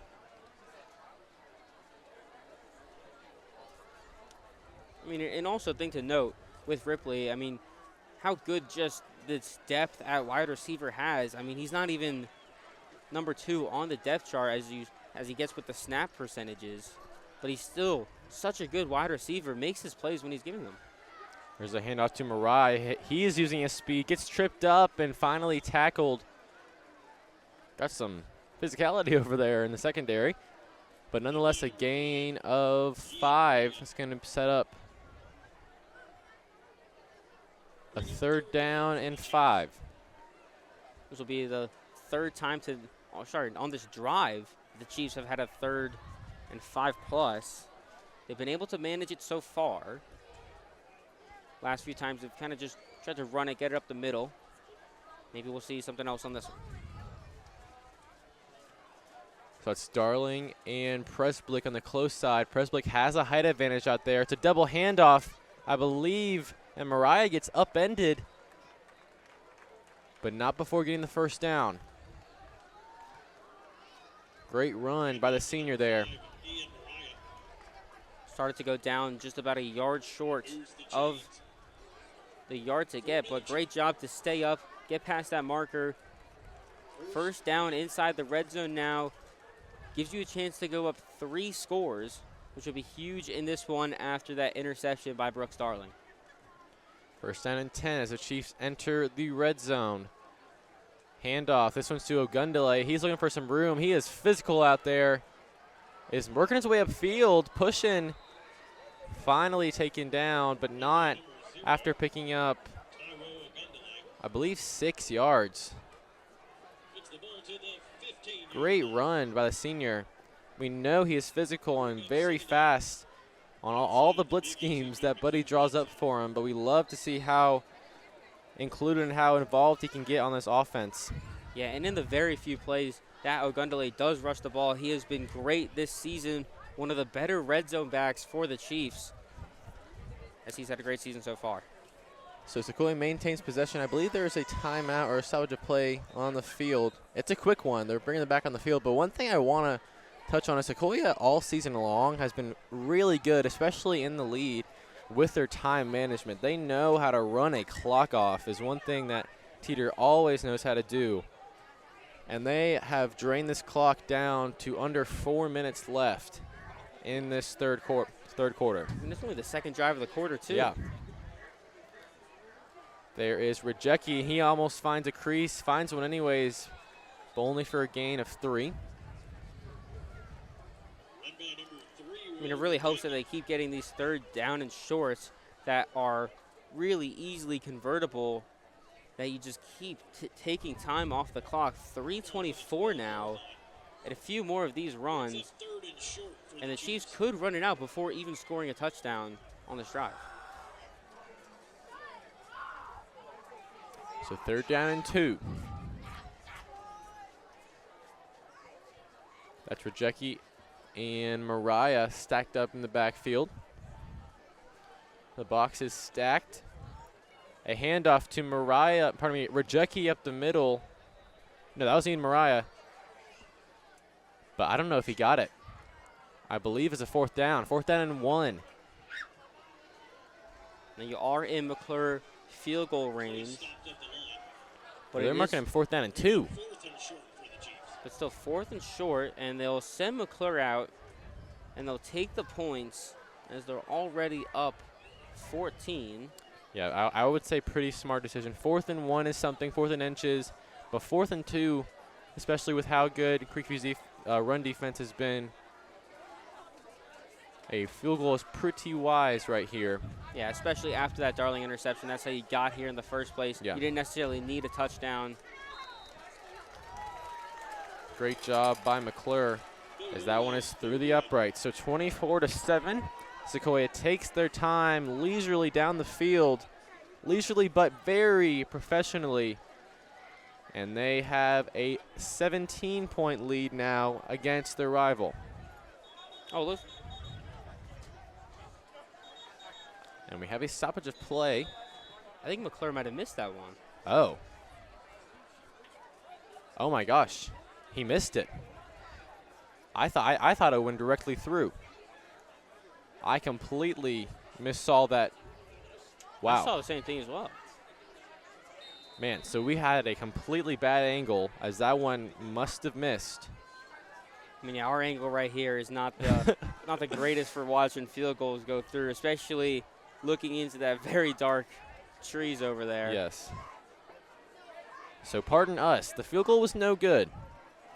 21-7 as Creekview is still within 2 scores, and Guest keeps it. But he is stuffed at the line by Matthew Matz. Great job by the junior there. He has been very present on the defensive line all season long. A very big stature and a very big force on that line. Yeah, tied with second on sacks with the team, has 4 on the year, has been a great presence to this line, and just a junior is going to do monstrous things next year. Oh, for sure. So 2nd down and 10. Guest drops back. There is more pressure coming, but a beautiful passing catch this time to Stanley. The tackle by Pettit was no good as Bertils finally brings him down, but not after a big gain as Creekview's offense is here to play. And there's Jackson Stanley's 2nd reception of the night, and yet again moves the chains, has a big play whenever he gets the ball.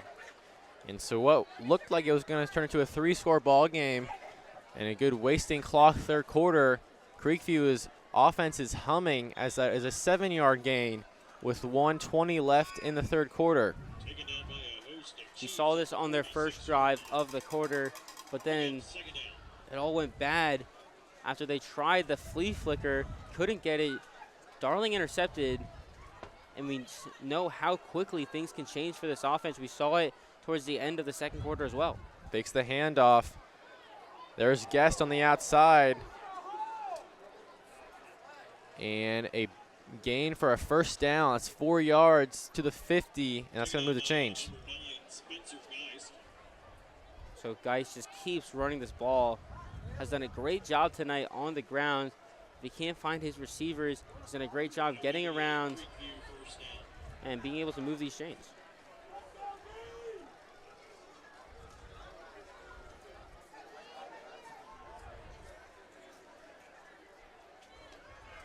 So 30 seconds left in the 3rd. Got 3 receivers on the far side. 4 receivers out total as Aguiman is on the close side. Guest is looking to his left. There's some pressure. Fountain is right there. He slings it. A beautiful catch this time to Stanley as Stanley's getting more targets here. Clock is at 13 in the 3rd quarter. And Creekview's offense is here in the 2nd half. You saw it on the opening drive of the half, but that interception kind of turned the tides a little bit, but they did not let that fool them and let it bring down their confidence. So at the end of the 3rd quarter, it may still be the same score, but Creekview's offense has good position here to get a score on the board and make this a one-score ball game as we head into the 4th quarter. This happened exactly at the start of this quarter as well, and a big Darling interception stopped them from getting that score that they needed. No scores in this quarter. Definitely a complete change again of what we saw in that second one. Chiefs kind of going back to how they played in the first, and they're going to need to turn it up again if they want to hold out Creekview as they're driving down this field quickly. And that's what you love to see from a rivalry game like this. You never really have a cemented leader and a cemented, really cemented momentum. I mean, we've seen so many times throughout this game, you think it's going to go one way, it goes the other, and just then you think Sequoyah is going to really get some points on the board, send a three-score lead. No, the missed field goal, which kind of fooled us too. We thought it went in. That gives Creekview's offense a chance to go down and make it a one-score ball game. Completely different, momentum in the span of about 2 minutes. Yeah, definitely not something you expect, especially for Caleb McClure. We Yeah. were very caught off guard with that one, but giving Creekview a great opportunity to try to get themselves back into this one. They're not playing for any playoff spot, but they're playing for that pride in this rivalry. So as we head back onto the field. A little update around the region, though. Sprayberry is up against Woodstock 17-3. So not too far out of it. Yeah, and River Ridge is up 42-6 against Lassiter. A read option there, triple option. And that one with the pitch goes for a gain of 6. So starting this fourth quarter, Creekview is continuing their offensive drive here.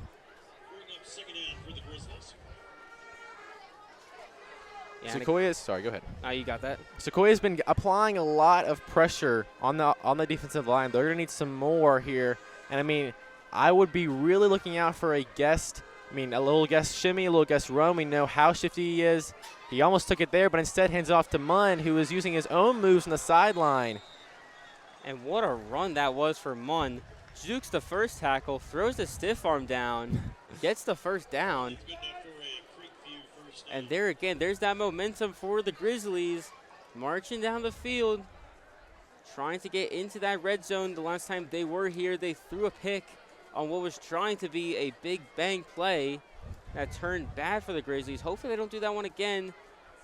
But the Chiefs are definitely going to be looking for that short pass, as it has already happened twice tonight from Guest. Stanley's on the close side of the field, and he has a step. Instead, goes to Agimong, and there's a flag. And Smith said he had the interception, but there's a flag on the ground. And it looks like he would be in, but pending this flag call, and the refs will go discuss this one. Grizzlies are lining up in front of their line of scrimmage. They think it is on the Chiefs. So we have a pass interference on Benji Smith, I believe. A rarity there, but that is going to be costly. Yeah, and would have been an interception as well. And that's the first flag on the night for the Chiefs. They have done a great job. Yeah, and I feel like recently we've seen a lot of flags, at least like false starts and kind of just smaller errors by Sequoyah communication-wise, but they have been playing very clean. The last big game in terms of flags was River Ridge, where they had over 10, and then in the last two, they've had less than 10 combined, including tonight. Guess with a drop back, and he's launching up to Agimong, but it's over his head. There was Mariah there on the blitz there. Yeah, force guys to throw that one. Sorry, Guess to throw that one quickly. Mariah doing a great job. Forcing the pass, couldn't get it over the top. And 2nd and 10 now. Not a 2nd and goal. They still can get a first down if they need it. But they're going to want to go as quick as possible. 11-01, down 2 scores, and we know how much time the Chiefs can drain on the clock. Yeah, they're not out of it at all with the score here, but they have to take into account exactly what you said. Chiefs can waste the time as Guest has an outlet, and he's going. Can he get in? He cannot, but inside the 5, 1st and goal for the Grizzlies. Another very powerful run by Guest. That's going to be set up on the 3, I believe. And they'll run a hurry up here. And there's Guest again. Can he get in? He does. Austin Guest, a touchdown, makes this a 1-score game. And Guest now leading the Grizzlies with 11 touchdowns on the season. Easily rushes in for the 1-yard rushing touchdown. And pending the extra point, this is now a 7-point game. Grizzlies trying to fight their way back into this one. And like statistically, like on average, Sequoiah's defense is playing very well. 14 points allowed is not anything crazy for them. It's actually a pretty good game and better than average for them. It really is coming down to their offense and not being able to capitalize on those drives. Sequoyah here is going to need either a very time-consuming drive, in my opinion, or a score. One of the two needs to be executed flawlessly in order to keep this in control. And I really think that the best option is they try to do a combination of both. If they just can finish off what happened on that last drive and get into the end zone instead of turning the ball over, you can drain as much time as you need, hopefully get it down to within 2 minutes. Just keep running this ball, keep getting short first downs. You can take as much time off the clock as you need, score your touchdown, keep it within 2. Creekview would then need to score quickly and get the onside kick in order to win this one. So 21-14, 10:44 left in the fourth quarter. I mean, another rivalry game really living up to how, historically, how good this rivalry is, how competitive it is. And both the games in the last 2 years have come down to one-score possessions. Last year was 31-27. 2022 was 7-3. That was a very interesting game.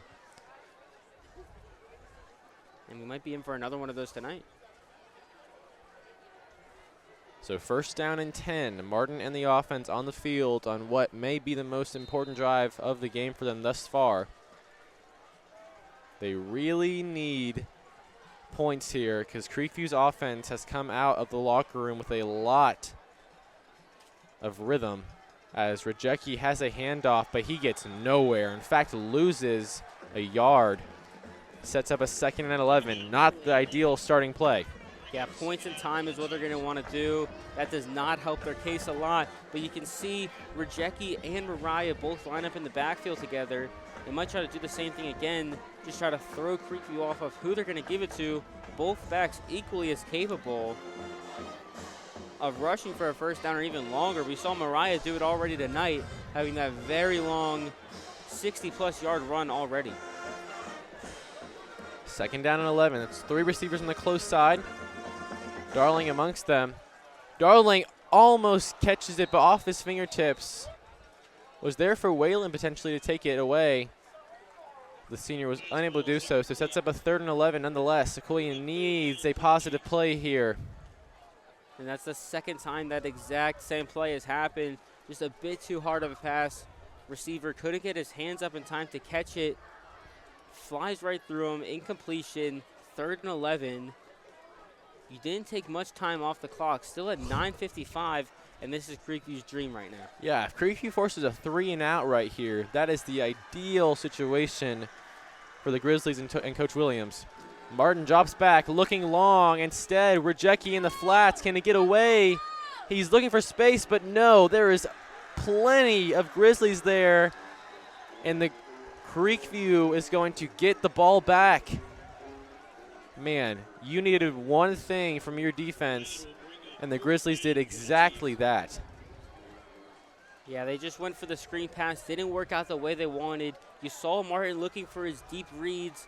None were necessarily open, so he just tried to get Rajecki, try to make some magic of his own. Couldn't happen. You got to bring out the punt team now. Creekview will get the ball back, 9:15. They'll have a big opportunity to tie this one back up. Here's the punt from Rajecki. Ooh. Grizzlies were close there. And that is fair caught by Jackson Stanley. So here we go. 9 minutes left. A lot of ball left to play. And this game is essentially 7-0. And Creekview can easily go tie it up, as their offense has been humming. A lot of quick plays, scrambles by Austin Guest. The Chiefs need to adapt to that. A QB spy or something along those lines in their formation needs to be installed right now, because Guest has gotten too many free yards, particularly on that last drive. Yeah, Guest, especially on these last 2 drives, has been amazing. just making sure that if he doesn't have an option, he can quickly get out of the pocket, make a run, can get yardage out of plays that really shouldn't be getting yardage, as he does it again here. And yeah, fake the handoff to Stanley there, rushes at least for 5. They're giving him 6. As you can really see, Creekview just starting to try to exploit Guest's ability to run on the ball. And that's exactly what happened if you watch that Sprayberry game. The Sprayberry quarterback and their whole team as a whole was very quick, but the QB scrambles is really what got Sequoyah. A lot of big gains. As a Munn run there is stuffed for only a gain. Oh, pardon me. They're marking for a gain of 3. So that's up a 3rd and 1. But still, those QB runs is kind of Sequoyah's kryptonite. And Creekview is definitely acknowledging that and taking advantage of it. Yeah, and especially right when you start to put some more, notice on that QB run, Mason Munn just opens up. He gets a lot more space to work with. Gets another run like that, sets up a 3rd and 1. And you're starting to see a lot more momentum from the Grizzlies as they try to march down the field. 3rd down and 1. Can Sequoyah make a stand? Guess fakes the handoff, takes it himself, and he is brought down. Is it enough? One ref is saying move the chains, and it is moving the chains. Barely getting there is Austin Guest. 1st down and 10, however, on the 44. And that's just getting it based off of inches. Such a close call on that one. Clock still moving now within 8 minutes left of the quarter.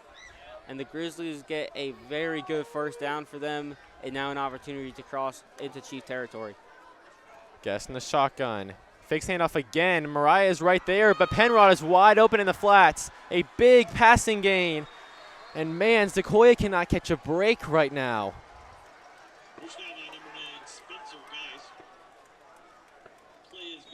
That 1st down goes to the 38 as there is an injury timeout, I believe. I mean, the trainers ran onto the field. I'm not sure who it was for. Oh, there's a Sequoyah player down by the chains. Did not see that over there. Great job for the trainers for taking an eye on that. So 7:36 now left in the quarter. The Grizzlies are marching quickly. I cannot identify who the injured Chief is over there, but I hope they are okay, as this is a very critical moment in the game. 7:36 left, nearly half of the 4th quarter left, so still a lot of time, as I said. But a score here by Creekview, and any points, in fact, could change up this ball game entirely. And I believe that is, yes, that is Spencer Geist. That is a huge loss. He is walking off the field, so that is a great sign, but I believe Teeter described him as one of the leaders on the defense. So having Geist gone in such a critical moment of this touted rivalry game is going to be very detrimental. You need some big players to step up here. 1st down and 10. Guest in the shotgun. Stanley coming. But handoff to Munn, and he is tackled out of bounds. Great job there by Ogundele and crew. As he runs over the chain gang over there. I thought it was Tanner Davis throwing him out, but there may have been a flag thrown. I saw some cheering. Yeah, there may have been some unnecessary roughness, pardon me. I don't know, as Creekview is moving themselves back. Oh, they're moving themselves back. And Sequoyah pointing over that way. The Creekview student section was cheering as though Tanner Davis may have done something unnecessary. But it seems as though it is going to be on Creekview. Wow, that is a very critical flag. Well, let's hear the call here.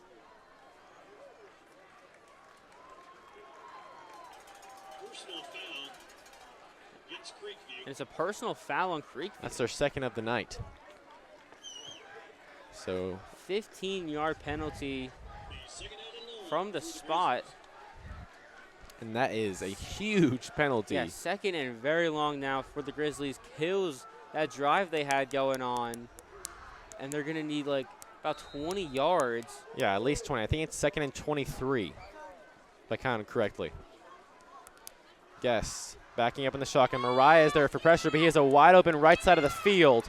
A lot of Chiefs coming his way, and finally brought down by a great diving tackle by Darling, but not after a big gain, making a much more manageable third down. Yeah, it gets back to the original line of scrimmage, about a third, or sorry, very short of that, third and 14. So a big gain and more manageable third down, but still a lot of yards to go here. But those guess scrambles have been averaging a hefty amount of yards themselves. So, I mean, if you go to one of those right here, I wouldn't be too doubtful that that could pick up the first down if the Chiefs don't adjust. Yeah, I guess already way past his average of 83 rush yards per game as he continues to be able to run this ball. Guess in the flats to Munn. And there's some Chiefs there, and Munn is stopped at the line of scrimmage.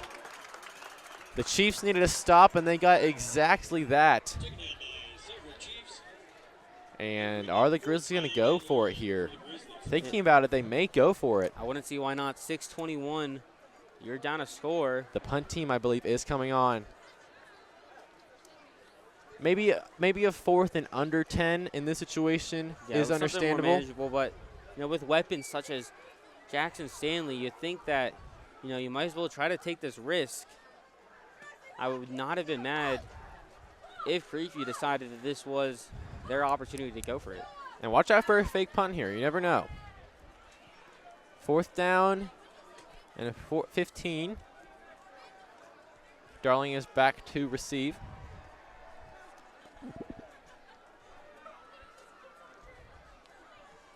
And that punt is low and over the head of Darling. That's going to bounce into the end zone. So I'll go back for a touchback. And the Chiefs offense will take back over 5:34. They have an opportunity to run this clock down. They just need a couple first downs. Yeah, and based on the last drive, I mean, compared to last drive, they need to run some clock down. As you said, they need at least 2 minutes, I would say, to have a little bit more of a comfortable position. I mean, by 2 minutes, you want to get on the other side of the field. If you have the chance, getting a field goal could easily seal this game. Just any points or a large amount of time run off the clock, and Sequoyah could walk away with a victory. But it is not over yet. Martin in the shotgun, hands it off to Rajecki, who's looking for a gap, finds a small one, and gains 1 yard. And Creekview just keeps doing a great job of stopping this Rajecki run game. And it's the exact reason why they had a 3-and-out on the last drive. Yeah, I was going to say exactly that. I mean, props to Creekview's defense. I mean, 21 points, I mean, that's not bad at all, especially when it comes to a Sequoyah offense who scores almost 5 touchdowns a game. And in particular, holding Will Rajecki to very limited impact is very impressive. Rajecki has D1 offers, D1 visit, probably not D1 offers yet, but D1 visits galore. As Martin has a wheel route to Mariah, a lot of space. The senior finally tripped up across the 50, exactly what the Chiefs needed. And I can't tell you how many times we have seen that play from either Mariah or Brooks happen last week at Polk with Brooks Darling, as he got himself about a 50-yard touchdown late in the game. Mariah does it this one, moves the chains for a first down, gets across into the 40. Clock is ticking, and the Chiefs are in control right now. So first down and 10 on the 41. 3 receivers on the far side as the Chiefs may be looking to pass once again. Instead, a handoff to Rajecki, and he finds a lane. One of his better runs of the night, which is saying something about this Creekview defense. That one goes for 6. Second and 4. Yeah, great job from Rajecki. I mean, even though there have been a lot of runs that just haven't gone his way, still gets a gain of 6 on that one, even where this this Creekview game plan has been so involved in trying to stop Rajecki.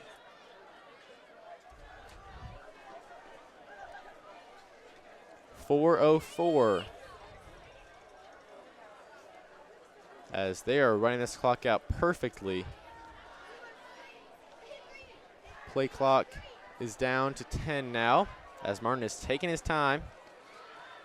Handoff to Rajecki, not much room. Wow, that Creekview front 7 came very fast.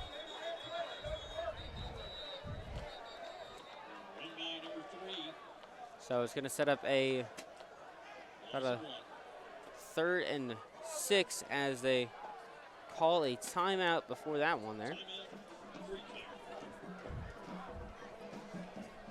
That's going to be a 3rd down and 5, so another critical 3rd down as we come into the booth. I mean, a stop here for Creekview. They're on the 35-yard line. McClure missed a 25 from the 25, around a 30, 40-yard field goal earlier, so not the best track record, at least tonight, for him. I mean, a field goal from here, that's around 50 yards. And we saw him kick it through the uprights on a kickoff earlier, but it really comes down to the moment. I mean, this season he has been able, pre-game, in practices, he has been able to kick from that far. He has the leg. It's just the amount of pressure that this game puts on you. It definitely has an impact, and it could have an impact tonight. 3:40 left on the clock. Creekview, if they get a stop, do you think they can get another score? I mean, based on their offenses playing, maybe not that last possession, I think they have a very solid chance. I mean, we didn't see much Stanley from that last possession of Jackson Stanley. I think if they utilize him, and especially Agemong, height-wise, as the 6'4" receiver, and Vaquero, we haven't seen too many receptions from him. Oh my God, the ball's on the ground, and Martin fumbles. And exactly not what the Chiefs wanted there. So 4th down now, a loss of 4 on that fumble. And they're in that no man's land where it just might be a bit too long to kick. And Rajecki is going out to punt. Yeah, just wow. Too long to attempt a field goal, too long to go for it on 4th down. You got to settle for a punt. And you're going to need a great punt from Rajecki if you want this to not be a touchback. Yeah, a pinpoint punt here could be very important. As here he goes. And that one stops inside the 10. Great job by Will Rajecki. And that is exactly the type of punt you needed from Rajecki right there. So, 2:50 on the clock. Creekview has the ball, but they need 90 yards to tie this up. Man, if you wanted a rivalry game, you got one, as we are going in under 3 minutes, and it's a 1-score game. The Grizzlies definitely have the time to be able to get down to the end zone, but the Chiefs' defense have been very solid this entire 4th quarter as they look to keep that up tonight. 2 interceptions on the night, no sacks, but that could change on this drive. Watch Agemong on Smith up there on the far side. A definite height advantage, and he's looking there. But Guest is on the run. Agemong is looking again, but Guest is still running. Outruns a tackle and goes out of bounds. Oh my gosh, is Guest hurt? No, he's good. I thought he was grabbing his leg there for a second. Maybe he hyperextended it on the end of that run. But that could have been disastrous for Creekview on the potentially a game-defining drive. A great run from Guest right there. 15 yards, move the chains, get over towards the 30, as Guest just has been so good in getting outside of the pocket. If he can't find a man, just run it on his own, get those yards. Another 15 to his tally tonight. Guest, a dart of a pass. Oh, and it's caught. This one by, I believe, Jackson Stanley. Smith was on the coverage and said it was incomplete, but ruled complete in a gain of 7 as Creekview's moving. Clock is only gone down 25 seconds. 2nd and 3. Got 4 receivers out. Guest looking to his left. That's Penrod, and Penrod's intercepted! Overthrown to Penrod, and Darling could have just sealed the game, potentially. Unreal. That's Darling's 2nd interception of the night. And Guest third. Third for the team. Wow. As Benji Smith had one earlier in the game, Darling is having an amazing game in receiving and on defense, being absolutely locked down in this secondary. And I saw it coming. I saw the slant route. I believe that was Penrod on that slant route. And I mean, he was open. He had a step. But I think the ball was a little bit overthrown. He estimated Penrod's location just a little bit. And just the tiniest error really could have sealed the game right there, as Rajecki has a nice run for 6. And it's a timeout for Creekview, as they have 2, I believe, before this timeout. We're going to see this formation a bunch now, where they're just going to set Rajecki and Mariah in the backfield. Yeah. They'll pick whoever they want to give it to, whichever one gets a better side. That one, Rajecki runs for about 7. Does a great job there. 2:03 on the clock. Creekview's forced to take their timeout. They're going to need to make a stop, especially after calling that timeout. And just going back to that, I mean, the Creekview offense as a whole, I mean, they've had a lot of positive spots, especially against a defense like Sequoyah. I mean, scoring 14 may not seem like this big feat, but against a defense that has been playing that well all season, that's impressive. And to have a lot of great opportunities, I mean, they were in Sequoyah territory near the red zone a good 2 additional times at least. I mean, but then they had those 2 interceptions, and then that other one. Those interceptions have been really critical by Guest. I mean, if he can clean those up, this Creekview offense is really one not to mess with. Yeah, he gets his 11th interception of the season. Just not something that is particularly great in his game. But if he can just keep this run game going, they get the ball back. He could try to run this ball for a tiny bit more, but that's only if they get this ball back. 2nd and 5. They get a stop. They're going to need their timeouts again. 2nd and 5, Martin, double handoff. The ball's on the ground. The ball's on the ground. Did Mariah recover? I believe Mariah recovered. Oh, my goodness. The amount of times I've heard you stream, the ball is on the ground is very scary tonight. The ball's on the ground or the ball is intercepted tonight has kind of been absurd. Yeah, and that really defines a rivalry, in my opinion, is, I mean, craziness. And that's on back-to-back drives, too. Yeah. A lot of miscues in this backfield. 3rd and 10 now. That is exactly what the Grizzlies needed. And I think that's what defines a rivalry game. Obviously, it's intensity and tension and really aggressive play, but I think it is nervousness. I mean, people are nervousness because of the stakes of this game.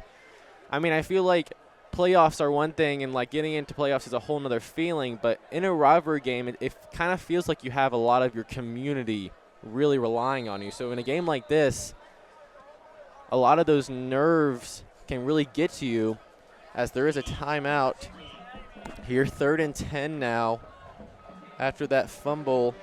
Ball's on the 39. I mean, if you're Sequoyah, the clock is at 1:10. I believe Creekview, yes, has 1 timeout left. So I don't know. I would go for the first down here and not just run out the clock, because I would want to win the ball game and run the clock out. If you run the ball here, Creekview calls their last timeout. I mean, they still have a minute left, and this is not really field goal range for Caleb McClure. Yeah, they're definitely going to call their timeout if they can get a stop. I'm saying you're going to try to risk it. You'll go for the pass. Even if you get an incompletion, it's kind of the same scenario. The clock will stop either way, I think, as long as they do go for that timeout. And another potential is that they go for it here, just a run play, and Creekview calls their timeout, and then Sequoyah goes for it on 4th down. But that makes it even riskier because, I mean, punting it, we saw what Rajecki did before, pinned them back really far, made it a harder drive. I mean, going for it here on a 4th down potentially is very dangerous. I mean, a 5-yard game could put them in McClure field goal range. Very true. Here's the 3rd down and 10. Martin is faking the handoff, taking a QB run. There is no room. Can he turn it back? Not for much. A gain of 3. So 4th down and 7 and another timeout. Whew.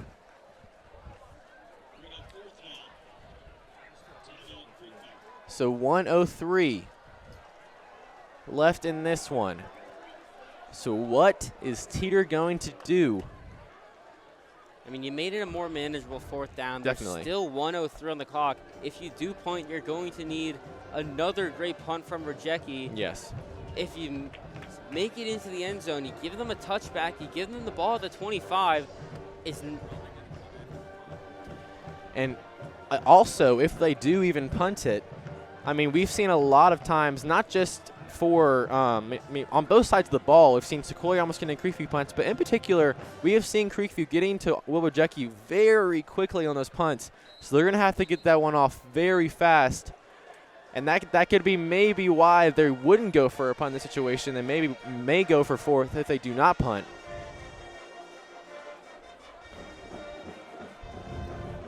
So Creekview will make their way back onto the field. 1:03. The Grizzlies have no timeouts left. The Chiefs still have 2. And they will go out in punt formation here. Ooh, here we go.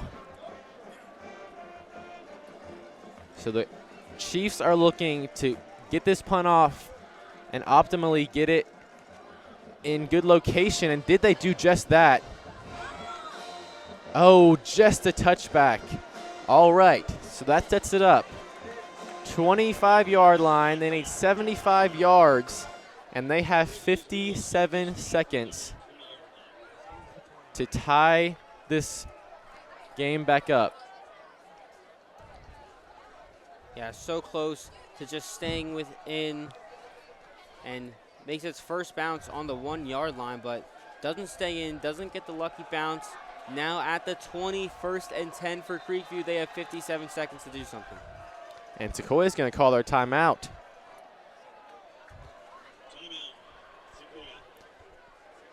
So Creekview under a minute to go, 80 yards here. I mean, we saw that first scoring drive for Creekview. We saw how explosive Stanley can be. I mean, we've seen it throughout this entire game. We know how well he utilizes his speed to get open in the middle of the field. They're going to need a good amount of consecutive plays, and they don't have any timeouts. So they have to take into consideration the time aspect here. They cannot go lackadaisically down the field. And if you're Sequoyah, you are just not in prevent formation, but you do not want to give up any big plays. And in particular, you cannot lose track of Austin Guest. Can't lose track of Guest and Stanley. I mean, we've seen if he just gets the tiniest bit of open, how much damage he can cause. It's just a matter of Guest couldn't get the ball to him. He has 3 interceptions on the night already.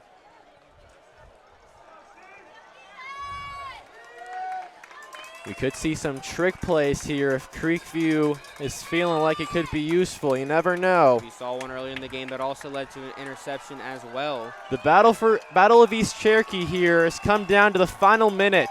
Creekview with a pass, Guess, and it's a lateral. It's a lateral, this one from Vaquero, and that goes for a big gain. Great hook and ladder right there from the Grizzlies. Beautiful job, moves the chains up the field, now closing in on their own 40. They get out of bounds as well. Clock stops at 51 seconds. Still a lot of time for them to do damage. Exactly as you said, clock has stopped at 51. Only 6 seconds to go off the clock. The stadium is loud. Mariah's right there, almost caught by Agemong right there, but just out of the hands. And he has just not been having one of his on nights. I feel like there's been a couple balls that could have been really defining for him, but he's been covered very heavily and a lot of pressure put on him. Yeah, he gets about 45 yards per game, about half that tonight so far. Just hasn't been able to perform. Benji Smith doing a great job on that one-on-one coverage on him tonight. So 46 seconds now, 2nd and 10. The crowds are both getting loud. Guest drops back, pressure coming from Mariah. A quick pass over the sideline. Incomplete, intended to Stanley. He just slipped up. He was open. Barry was playing a little bit loose there. Sets up a 3rd and 10. And this is exactly what the Sequoyah Chiefs wanted. 41 seconds. They have a 3rd and 10. They're going to have to pass this one unless Guest is going to try to run it, which could be very risky, because if you don't get out of bounds, the clock keeps moving. 3rd down and 10. I would expect them to go for on 4th down, but this is a critical 3rd down.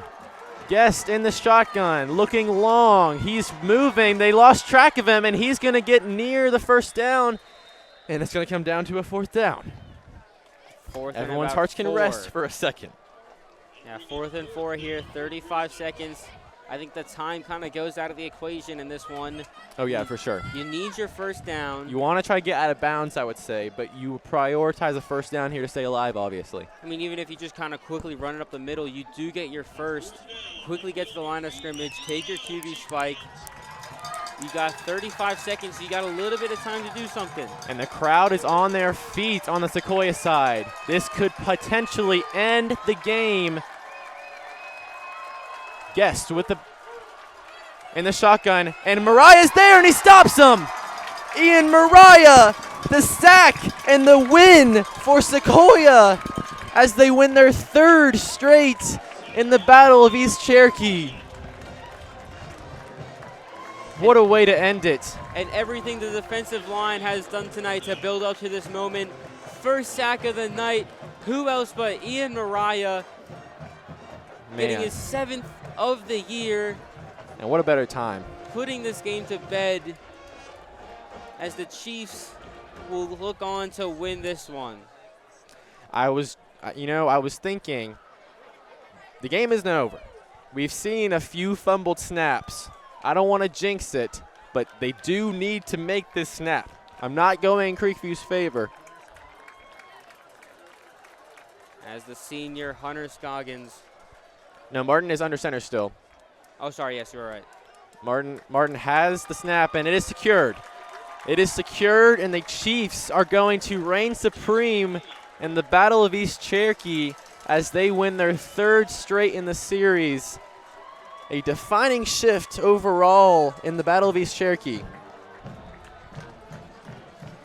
And if you haven't been paying attention to any county standings, not just region, but in the Cherokee County, it is the 3rd straight year that Sequoyah has not lost to a county opponent. If that doesn't define dominance, I don't know what does. As the Chiefs finished the regular season 9-1 in what was a very entertaining regular season, but very entertaining rivalry game between Sequoyah and Creekview. Man, what a game. Yeah, what a game that was. Came down to the last play of the game. 4th and short. Creekview couldn't convert. The Sequoyah Chiefs defense gets the sack they've been wanting for this entire night. Who else but the senior, Ian Mariah, getting that final sack. On senior night. On senior night as well. His final regular season games for the Chiefs as they move into the playoffs, sitting 9-1 after a very good season. A great season. We have been very grateful to have a 9-1 Chiefs team that we get to commentate on and have all this stuff to say about them, but it is all credit to them. But we'll be hosting a home playoff game, if I'm not mistaken, definitively here, I believe in 2 weeks, if I'm not mistaken. I've heard some rumors. I've heard Lanier. I've heard Gainesville as a potential possibility. So be looking out for some very high-caliber teams because Gainesville is not one to mess around with. So we will be seeing you in 2 weeks for a home playoff game for the 2nd year in a row. So a great rivalry game for the Battle of East Cherokee. Sequoyah reigns supreme 21-14. I'm Max Swain, joined by Jake Gyra. Thank you for joining us for the regular season finale, and we'll see you in the playoffs.